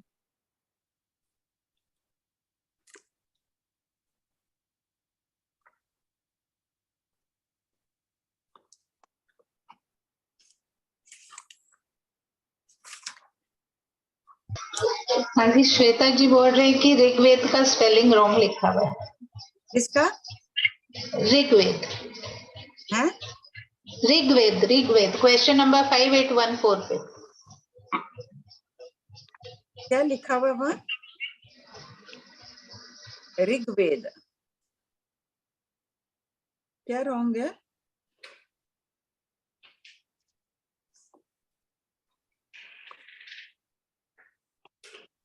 आंटी आधा ग आंटी आधा ग बेशक दो आंटी आधा ग सॉरी हाँ क्या बोल रहे हो? आधा ग आएगा।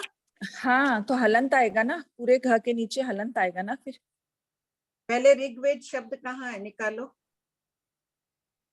ऋग्वेद शब्द, हाँ स्कंदक जी के थोकड़े में पहले हाँ भाग में। खंडक जी के थोकड़े। देखो एक मिनट, अवग्रह का शब्द अनुमति, अवग्रह का तो ये रहा 5061 मिल गया ना। साधु के लिए अवग्रह, हाँ साधर्मिक अवग्रह किसे कहते हैं?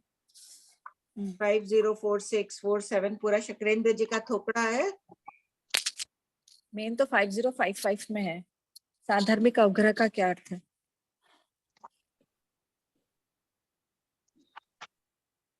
निकालो स्कंदक जी के थोकड़े में ऋग्वेद, वहां क्या स्पेलिंग है? आंटी ग आधा ही आता है, ये तो पक्का ध्यान है। नहीं वो तो होगा, ठीक है। यहाँ निकालो कौन सा शतक है, दूसरे शतक का। आंटी पेज नंबर 144 है लगभग। 135 स्कंदक जी का थोकड़ा।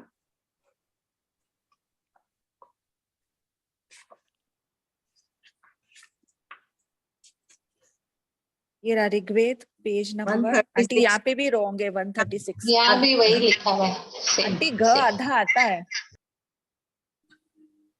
मुझे जहाँ तक ध्यान है। एक बार गूगल पे देख लेंगे आंटी। हाँ देख के बता देना, फिर मैं कराऊंगी करेक्शन। ठीक है। 5048 में है जी। क्या चीज? ये अवग्रह है, किसे कहते हैं? हाँ ठीक बात है। 5048। हाँ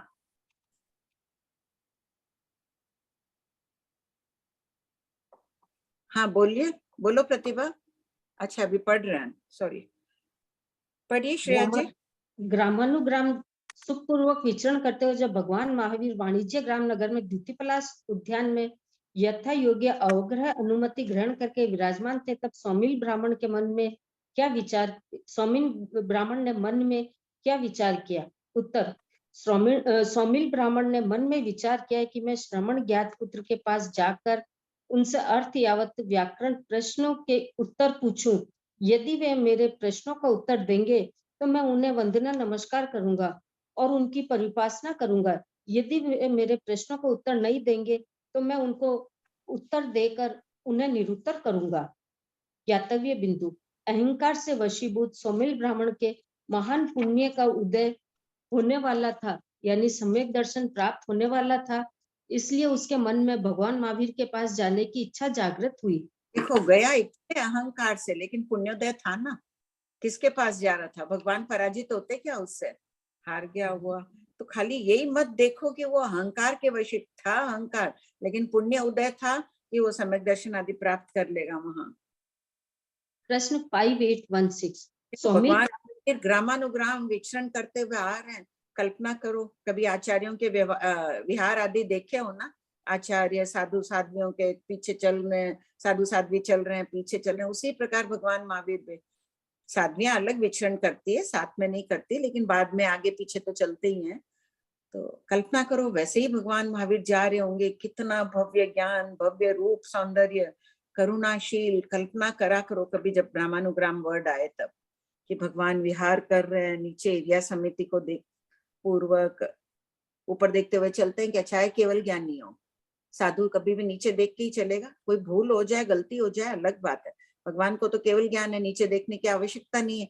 फिर भी वो नीचे देखते हुए क्यों चलते हैं? क्योंकि वो जैसा करेंगे, अगर वो ऊपर देख के चलेंगे तो दूसरे साधु बोल देंगे भगवान भी ऐसे चल रहे हैं, हम भी ऐसे ही चलेंगे। वो दूसरों को दिखाने के लिए, दूसरे साधु संतों को बोध प्राप्त हो, उसके लिए। अब प्रश्नोत्तर ले लो, फिर रहेगा तो पूछ लेंगे। बोलो प्रतिभा। ये बता, कल पक्षी है, क्लास नहीं होगी?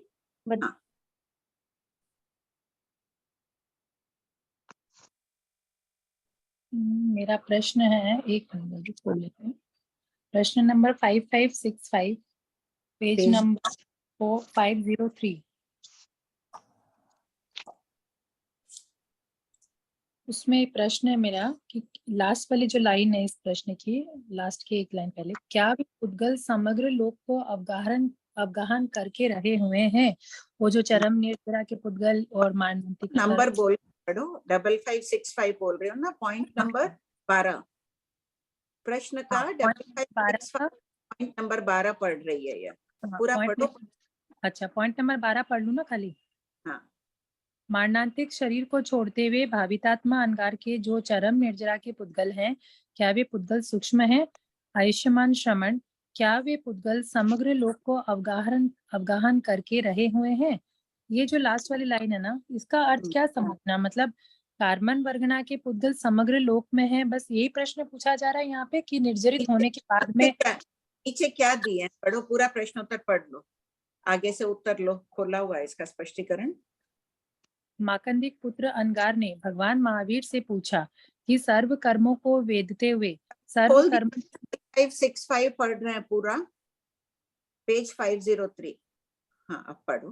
सर्व कर्मों की निर्जरा करते हुए, मरणों से मरते हुए, सर्व शरीर को छोड़ते हुए, चरम कर्म को वेदते हुए, चरम कर्म की निर्जरा करते हुए, चरम मरण से मरते हुए, चरम शरीर को छोड़ते हुए, मारणांतिक कर्म को वेदते हुए, मारणांतिक कर्म की निर्जरा करते हुए, मारणांतिक मरण से मरते हुए, मारणांतिक शरीर को छोड़ते हुए, भावितात्मा अंगार के जो चरम निर्जरा के पुद्गल हैं, क्या वे पुद्गल सूक्ष्म हैं?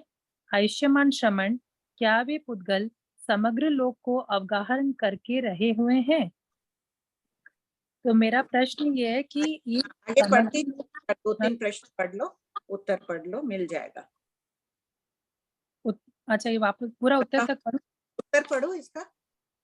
माकंदिक पुत्र अंगार की 3 चौभंगियों के प्रश्नों से तत्व ज्ञान के अनेक ज्ञानवर्धक तथ्यों का स्पष्टीकरण हुआ है। उत्तर, भगवान महावीर ने कहा, हाँ माकंदिक पुत्र, पूर्वोक्त भावितात्मा अंगार के यावत चरम निर्जरा के पुद्गल सूक्ष्म है और समग्र लोक को अवगाहन करके रहे हुए हैं। तो इसमें मेरे को ये मतलब पूछना है, अच्छा और भी पढ़ना है क्या मैम जी? मैं कह रही हूँ ये पूरा ही पढ़ लो, सबका क्लियर हो जाएगा। 6677 68 पढ़ लो, 69 छोड़ दो, 670 छोड़ दो, सारा निकल जाएगा, अच्छा हो जाएगा। 7273 पढ़ो। हाँ, उपर्युक्त प्रश्न नंबर 5566, उपर्युक्त प्रश्न में कौन से भावितात्मा अंगार के वेदन निर्जरा आदि विवक्षित हैं? उपर्युक्त प्रश्न में 14वें जीवस्थानवर्ती भावितात्मा अंगार के वेदन निर्जरा आदि विवक्षित हैं। प्रश्न नंबर 5567, मरणांतिक वेदन किसे कहते हैं? मरण के समीप वाली अवस्था को मरणांत कहते हैं और मरणांत में होने वाले कर्मों के वेदन को मारणांतिक वेदन कहते हैं। प्रश्न 5568, मारणांतिक कर्म वेदन एवं निर्जरा और चरम कर्म वेदन एवं निर्जरा में क्या अंतर है? उत्तर, पॉइंट नंबर 1, मारणांतिक शब्द की परिभाषा के अनुसार 14वें जीवस्थान के अंतर्मुहूर्त का काल मारणांतिक कर्म वेदन का काल है और चरम कर्म वेदन में सिर्फ 14वें जीवस्थान के अंतिम समय की विवक्षा है। पॉइंट नंबर 3, 14वें जीवस्थान के द्विचरम देखो इसकी आवश्यकता नहीं है, पूरा ये ले लो। अब आगे पढ़ो 5571।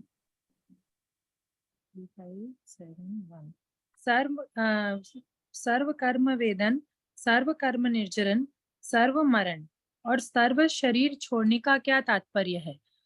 उत्तर, सर्व कर्म वेदन में केवली भगवान के 4 आघाती कर्मों का वेदन विवक्षित है और सर्व वेदन के बाद फिर वेदन नहीं होता है। सर्व कर्म निर्जरन, सभी कर्मों की निर्जरा होने के बाद निर्जरा नहीं होती है। सर्व मरण, आयुष्य कर्म के सभी पुद्गलों की अपेक्षा अंतिम मरण अर्थात पुनः आयु नहीं बंधेगी।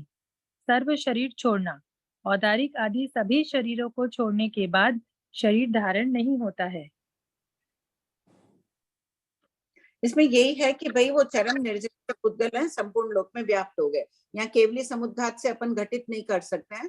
प्रज्ञापना सूत्र में तो देखो जो बात ले रहे हैं कि सर्वलोक में व्याप्त है, वहां पे चौथे समय की अपेक्षा ले लेते हैं।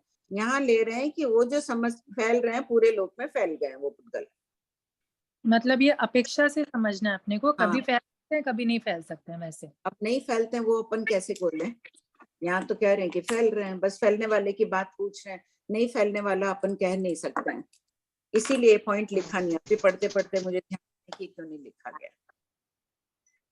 ठीक है, आपने प्रतिभा प्रमाण बताया प्रज्ञापन। प्रज्ञापना के प्रश्न के थोपड़े में 15वें पद में है या 16वें पद में दूसरा भाग है ना आगम स्तुक मंजूषा थोपड़ों का, उसमें प्रश्न है वहां चला है, वहां चरम निर्जरा के पुद्गल संपूर्ण लोक में व्याप्त है, वहां केवली समुद्घात के चौथे समय की अपेक्षा विवक्षा है। अब यहाँ देखो भगवती पूरी अपने पास उपलब्ध नहीं है, हो सकता है कि ये प्रश्न कहीं और से हो, कोई और विषय से संबंधित हो। अभी तो सारा ये अयोगी केवली की अपेक्षा ही ले रहे हैं, तो उनके भी पुद्गल फैल जाते हैं संपूर्ण लोक में। अच्छा, गतिशील है कोई समय बात के से तो समझ में आ ही जा रहा है कि वो तो ठीक है फैल ही रहे हैं, और अन्यथा भी हम ले सकते हैं, मतलब अपने हमारे पास पूर्ण प्रमाण नहीं है अपेक्षा। हाँ, हाँ। और प्रश्न 568 पेज नंबर 516। हाँ बोलो। इसमें पढ़ लूं क्या प्रश्न? हाँ पढ़ लो। भंते वनस्पति का एक जीव कड़जुम्मा है यावत कलियोगा है। कौन सा प्रश्न बोलो? 5638 हाँ। Page number 516। भंते वनस्पति का एक जीव कड़जुम्मा है यावत कलियोगा है। गौतम, वनस्पति का एक जीव जघन्य और उत्कृष्ट पद की अपेक्षा अपद है। अजघन्य अनुत्कृष्ट पद की अपेक्षा कदाचित कड़जुम्मा यावत कदाचित कलियोगा है। अब मेरा प्रश्न ये हो रहा है कि अजघन्य अनुत्कृष्ट का, जैसे अपन बोलते हैं ना कि 33 आग्रोपम की स्थिति सर्वार्थ सिद्ध की अजघन्य अनुत्कृष्ट, मतलब वो फिक्स हो गई उनकी। तो यहाँ मध्यम पद में तो फिक्स नहीं होता है ना, तो अजघन्य अनुत्कृष्ट ये शब्द क्यों इस्तेमाल किया? अजघन्य अनुत्कृष्ट शब्द को मध्यम में भी लिया गया है। अच्छा। दो कर रहे हैं इसका। स्थिति में कहीं अपन ले रहे हैं ना अजघन्य अनुत्कृष्ट स्थिति है, सर्वार्थ सिद्ध विमान वालों की, लोकांतिक देवों की अजघन्य अनुत्कृष्ट है, अप्रतिष्ठान सातवें पृथ्वी के अप्रतिष्ठान नरकावास की अजघन्य अनुत्कृष्ट स्थिति है, तो वहां एक निश्चित स्थिति ले रहे हैं। इसका एक अर्थ मध्यम भी होता है, न जघन्य न उत्कृष्ट है, इसलिए मध्यम। मतलब इसका क्या हुआ, मतलब भाभी जी जघन्य होगा तो जघन्य कब माने? जब अब जीव इतने कम हो गए, वनस्पति में मोक्ष जाना रुक गया, कोई गमनागमन नहीं है, तब जघन्य पद माने। वैसा होता नहीं है। उत्कृष्ट का पद कब माने? मोक्ष जाना कब शुरू हुआ? पहला दिन अपने को पता है कि अमुक जीव पहला मोक्ष में गया है, तो कोई एक जीव राशि कहीं संसार में कम हुई है, तो वो भी है नहीं। अनादि अनंत भाव है, इसको कैसे माने जघन्य और उत्कृष्ट को? इसलिए भगवान ने यहाँ अपद कहा। मतलब जघन्य कभी होता नहीं है, उत्कृष्ट कभी होता नहीं है, क्योंकि अनंत राशि का एक ही दंडक है ना। बाकी तो असंख्यात में तो ठीक है, जघन्य उत्कृष्ट बता दिया, असंख्यात 9 प्रकार के हैं तो घटित कर दिया, ये जघन्य असंख्यात है, ये उत्कृष्ट असंख्यात आदि है, तो कर्जिमा ते होगा। इसमें इतनी विशाल राशि अनंत में कैसे बताएं जघन्य?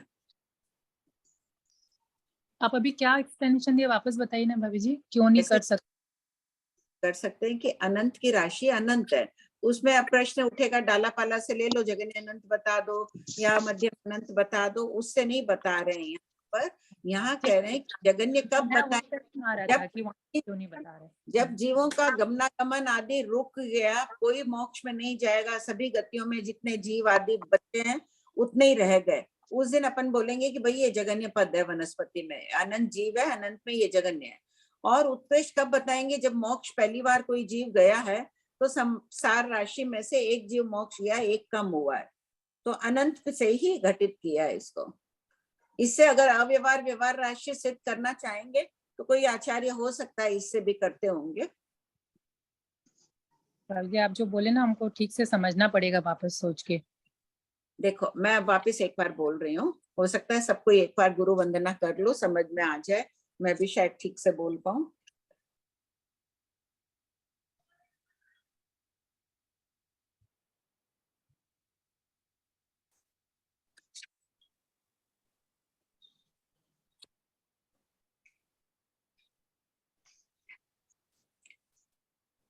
नेक्स्ट प्रश्न पढ़ो 5639 एक बार। प्रश्न नंबर 5639, सिद्ध जीव भी जघन्य और उत्कृष्ट पद में अपद क्यों होते हैं? मोक्ष का प्रारंभ मानने पर सिद्धों में जघन्य पद और मोक्ष जाने का अंत मानने पर सिद्धों में उत्कृष्ट पद हो सकता है, किंतु ऐसा होता नहीं है, इसलिए सिद्धों में जघन्य और उत्कृष्ट पद को अपद कहा गया है। तो यही बात वनस्पति में जो अनंत जीव राशि है उनकी भी अपद से व्याख्या कर दी है।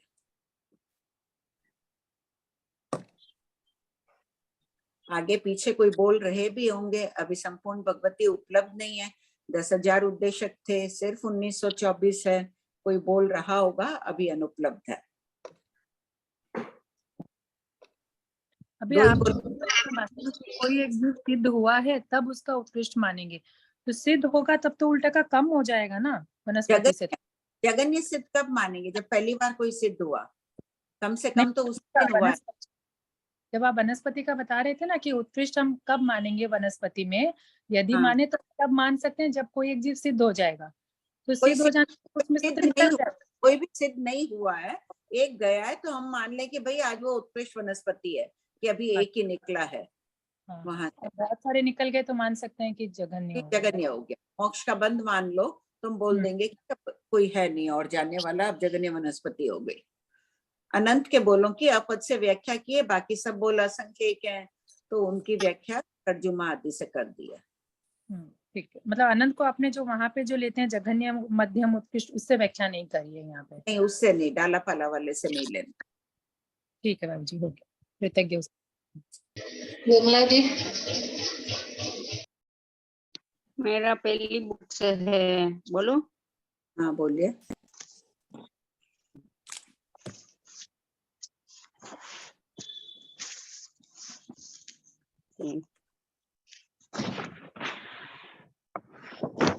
यहाँ एक है 264, 3 गौ कोस की, बोलो। हाँ बोलिए। 3 गौ कोस की अवगाना वाले देव करु उत्तर पूर्व पे मनुष्य 3 दिन से आहार करते हैं। इस अपेक्षा से मां शरीर मनुष्य कदाचित आहार करते हैं। इनके आहार के पुद्गल सूक्ष्म और सारभूत होते हैं। सारभूत मीन्स क्या? सार यानी सारवान, अच्छे जाति के पुद्गल होते हैं, गरिष्ठ होते हैं, सारवान पुद्गल है। अच्छी जाति के, उच्च कोटि के पुद्गल है। जैसे एक कोई व्यक्ति घी खाए और एक मूढ़ी खाए लुक्खी, तो घी सारवान माना जाता है ना, वैसे समझना। उच्च कोटि के पुद्गल। और है एक 273, इसमें है नेरियक संस्थान किसे कहते हैं? तो ये नेरियक से विशेष इन सभी के साथ तो किंतु नहीं, किंतु उनमें से किसी एक या अनेक जीवों के साथ बीते हुए अंतकाल को नेरियक अवस्था में कुल जितने समय रहा उसे सारे समय को नेरियक विशेष की अपेक्षा से नेरियक मिश्र संस्थान कहते हैं। नेरिक अशून्य 273 पढ़ रहे हैं ना? कौन सा पढ़े? नहीं, 274। 274। अभी जैसे कोई नेरिक है, जितने नेरिकों के साथ है उनमें से वो किसी एक या अनेक जीवों के साथ में, जितने अभी नेरिक है, अतीत में अनंत काल में कितने समय तक रहा था वो बताना नेरिक मिश्र काल है। दूसरे नए भी हैं और पुराने भी हैं, उसमें विवक्षित समय एक कर दिया गया था। आप है ना इसकी रिकॉर्डिंग सुन लीजिएगा, थोड़ा कठिन विषय, ये बहुत विस्तार से चला था विमला जी। मेरा कोई ना 5-10 मेरी मिस हो गई थी, 3 महीने में नहीं की थी। नहीं, वो रिकॉर्डिंग में पूरा आ जाएगा, आप ध्यान से सुनेंगे ना। हाँ ठीक है आंटी, ठीक है। हाँ सुधा भाई बोलिए। हाँ प्रणाम कंचन भाई। तो ऋग्वेद में ग अध्याय होगा, प्रोनाउंस के हिसाब से भी आता ही है ऋग्वेद में ना? है ना? हाँ उसमें ग अध्याय हो। और किसका बोल रहे? ऋग्वेद का ही बोल रही थी। ठीक। हाँ बोलो कुसुम भाई।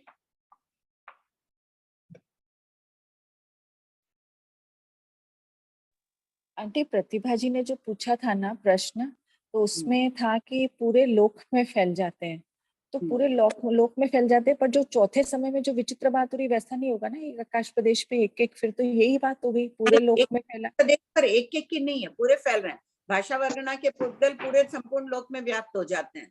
तीव्र आंटी भाषा वर्गना के पुद्गल तो आपके अनंत निकल रहे हैं, जीव के आत्म प्रदेश तो है ही आकाश प्रदेश जितने ना, तो यहाँ से तो फिर ऐसा नहीं निकलता। क्या है बाबू, बात कहाँ चल रही है?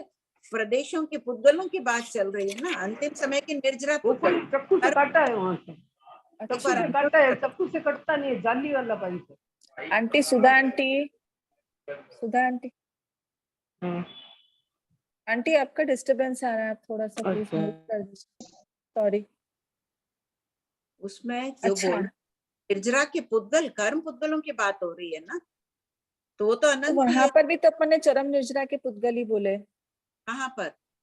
उसमें भी तो चरम निर्जरा के पुद्गल ही बोले। वही तो बात हो रही है ना, चरम निर्जरा के पुद्गल है। वहां चरम निर्जरा के पुद्गल संपूर्ण लोक को अवगाह करके हुए, वहां चौथे समय की अपेक्षा से प्रश्न है, दे ही दिया है वहां टीकाकारों ने कि केवली समुद्घात के चौथे समय। यहाँ सारी बात चल रही है अयोगी केवली के, तब यहाँ ले रहे हैं कि जो पुद्गल निर्जरा हो रही है वो संपूर्ण लोक में व्याप्त हो रहे हैं। मतलब यहाँ पर जब भगवान मतलब अगले समय में जब वो सिद्ध बनने का पहले का उससे जस्ट पहले का एक समय है, वहां पर भी पूरे लोक में आपके पुद्गल व्याप्त हो सकते हैं। ऐसे रूटीन में होते वो अपने को पता नहीं चलता, पर ये दो प्रसंगों पे तो हो रही है, अपने को पता चलता है। भाषा वर्गना का तो मिल ही रहा है शास्त्र पाठ, तीव्र प्रयत्न से बोली हुई भाषा है। तीसरे समय में तो लोकांत तक जाती, पूरे लोक को व्याप्त करना और लोकांत तक जाना, तो एक कैसे बोलेंगे? लोक को भी व्याप्त कर देना, 6 दिशाओं में लोकांत तक जा रही है। ठीक है, कुछ बाकी भी रह जाए अलग बात है, ये संपूर्ण लोक को व्याप्त कर रहे हैं, दे ही रहे हैं शास्त्रकार। अयोगी केवली की सभी बात चल रही है, तो इतनी तीव्रता से तेजस कार्बन के साथ निकल रहे हैं, झटके से फैल जाते होंगे। तो आंटी प्रश्न के थोकड़े से बहुत मिलता जुलता है, इसी को संक्षिप्त करके वहां डाल दिया क्या? ये अन्यत्व नानत्व सब यहाँ से उठा के मतलब वहां थोड़ा संक्षिप्त करके डाल दिया क्या?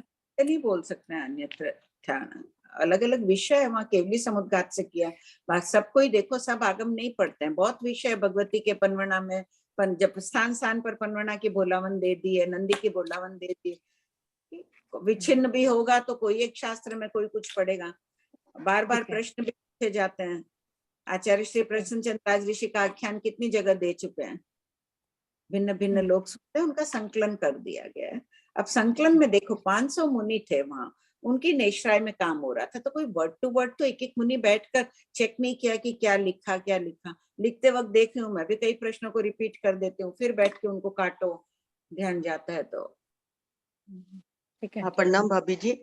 हाँ भाभी जी, वो गुणस्थान स्वरूप की चल रहा था ना, 13वें और 14वें गुणस्थान में जैसे चर्या परिचय लिया है, तो वो कैसे समझना भाभी जी? वहां पे शैलेशी अवस्था हो जाती है 14वें गुणस्थान में, तो 13वें में भी अंतिम में तो चर्या परिचय वहां कैसे लिया है?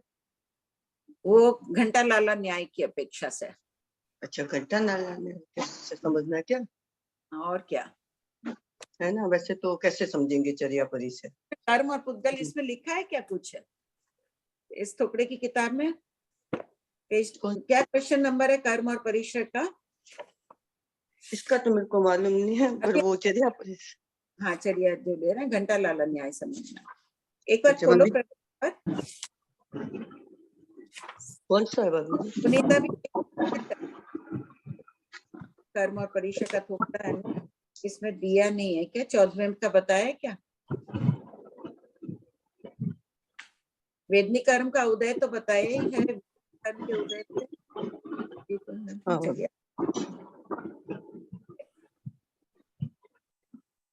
इसमें नहीं दिया है ना, 14वें जीव स्थान बात खोली नहीं है।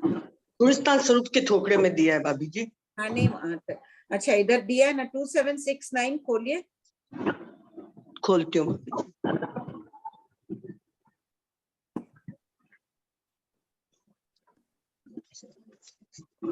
एक और अपेक्षा लिखी हुई थी, घंटा लाला न्याय के अलावा भी शरण से कोई फैसले तो चर्या परिचय।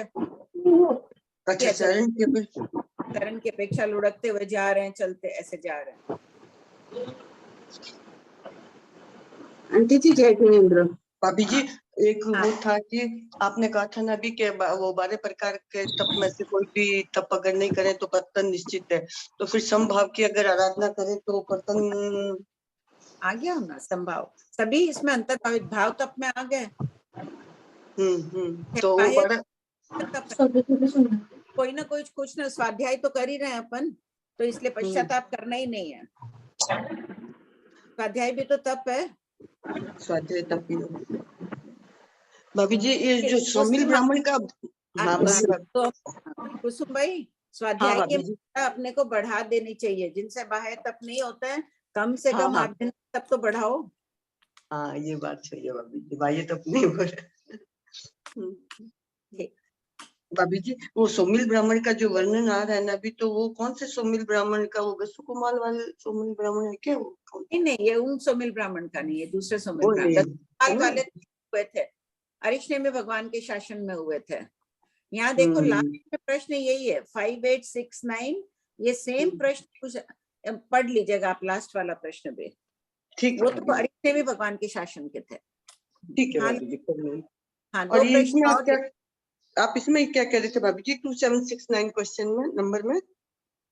नहीं, वहां तो शरण की अपेक्षा लिखवाई थी। अच्छा, शरण की अपेक्षा समझना क्या चर्या परिचय, फिर अपेक्षा कर या कोई लुढ़क शरण कर ले फिर उसको पहाड़ से गिरा दे नीचे तो लुढ़कते हुए आ जाए, वैसे है भाभी जी? ऐसा हो सकता है क्या? हाँ, शरण की अपेक्षा ही वैसे ही फेंक देते हैं, लुढ़कते हुए चल रहे हैं, एक स्टेप पड़ गया आदि, वैसे। ठीक है बस। हाँ लता जी। आंटी जी जय जिनेन्द्र, पहला क्वेश्चन तो आपको बार बार घंटा और आगे का शब्द क्या बोल रहे हो समझ में नहीं आया मुझे। घंटा नाना, ये अभी अपने इधर आया हुआ नहीं है, उन्होंने कर लिया है ना 47 बोल की बंदी, तो उनको पता है। अपन करेंगे ना आगे, तीसरे भाग में आ जाएगा तब। हाँ मैं बोली उसका अर्थ शायद सबको पता होगा, मुझे ही नहीं पता तो पूछ लो। अभी चला नहीं है ये विषय। अब मुझे ये पूछना था कि अगर मेरी तबीयत बहुत खराब रहती है, मुझे बीपी बहुत बढ़ गया, जैसे कल तबीयत थी मैं उठ नहीं पाई, मतलब मुझे ही नहीं पता घर में क्या हो रहा है आगे फिर, तो वैसी स्थिति में जब मुझे थोड़ा बहुत भी अगर आंख खुलती या मेरे पांचों इंद्रिय काम कर रही है, तो क्या मैं सोते सोते ये चीज सुन सकती हूँ आज्ञा लेके? हाँ सुन सकते हैं, पढ़ सकते हैं, सब कुछ कर सकते हैं। और अगर जैसे मैं लेटे लेटी हूँ और गुड़िया आके मुझे बोल रही है मुझे दशकालिक का नानी सोए सोई गाथा दे दो, तो मुंह में रुमाल बांध के उसको गाथा दे सकती हूँ अगर जगह स्वच्छ है तो? हाँ दे सकते हैं, दे सकते हैं ना। और तीसरी चीज एक और, इसी में ये तीनों चीज, क्योंकि मेरी तबीयत कल बहुत खराब हो गई थी, सिर्फ एग्जाम के लिए उठी, बाकी घर में किसने क्या बनाया क्या खाया मुझे पता नहीं, तो इसीलिए मैं पहले आपसे पूछना चाहती थी, क्योंकि मैं बहुत मुश्किल से बैठ पाई थी कि भाई मैं लेट जाऊं क्या करके। नहीं लेट के तो मेरे कर्म बंध नहीं होंगे, ज्ञानवर्णी कर्म नहीं होगा, नहीं होगा। और तीसरी चीज ये है कि अगर मेरा ऑपरेशन होता है या कुछ हुआ मेरा, तो सोए सोए क्या मैं दशकालिक सूत्र को बगैर जबान हिलाए अंदर श्वासों में उसका रिवीजन कर सकती हूँ क्या? नहीं, अगर बाहर कोई अशुचि का हो, कोई खून वोन इधर नहीं, वो कुछ नहीं, वो सब हाँ कर सकते हैं, वो उपयोग पूर्वक। हाँ ठीक है, ओके, बहुत बहुत अनुमोदना। ये तीनों क्वेश्चन पूछने थे मुझे। हाँ कमलेश बोलो। प्रणाम भाभी जी। ये आपने 2763 में जो दर्शन मोहनीय बोला है, तो दर्शन मोह की जगह दर्शन परिचय बोलेंगे ना उसको? दर्शन परिचय को छोड़कर 21 परिचय। दर्शन परिचय, ठीक बात है। हाँ, और एक जैसे अभी ये खून का पूछा है ना, तो जैसे अगर जैसे आपने सामायिक कर रहे हैं, कोई खुजली आई और खून निकल गया वहां से, तो स्वाध्याय में नहीं करना चाहिए फिर स्वाध्याय। मतलब जरा सा अगर जैसे पाँव में आई है खरोंच तो नहीं करे? थोड़ा सी है, खून दिख रहा है अलग बात है, आता है दिख रहा है निकलता जा रहा है, तब नहीं करना चाहिए। अच्छा ठीक। दर्शन और पंचेंद्रिय का सब जैसे 60 हाथ के भीतर है, तो अगर 3 दिन बाद भी अगर जैसे कोई पड़ा रहे तो? कितने टाइम का, कितने प्रहर का दिया है पंचेंद्रिय? तीन प्रहर या दिया है या कितना, 3 प्रहर का है शायद, तो 3 प्रहर बाद कर सकते हैं। अच्छा ठीक। वहां सब कोई परिचय कर लेना 2763 उसी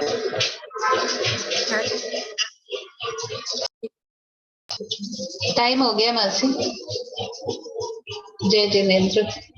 प्रणाम सर। जय जिनेन्द्र।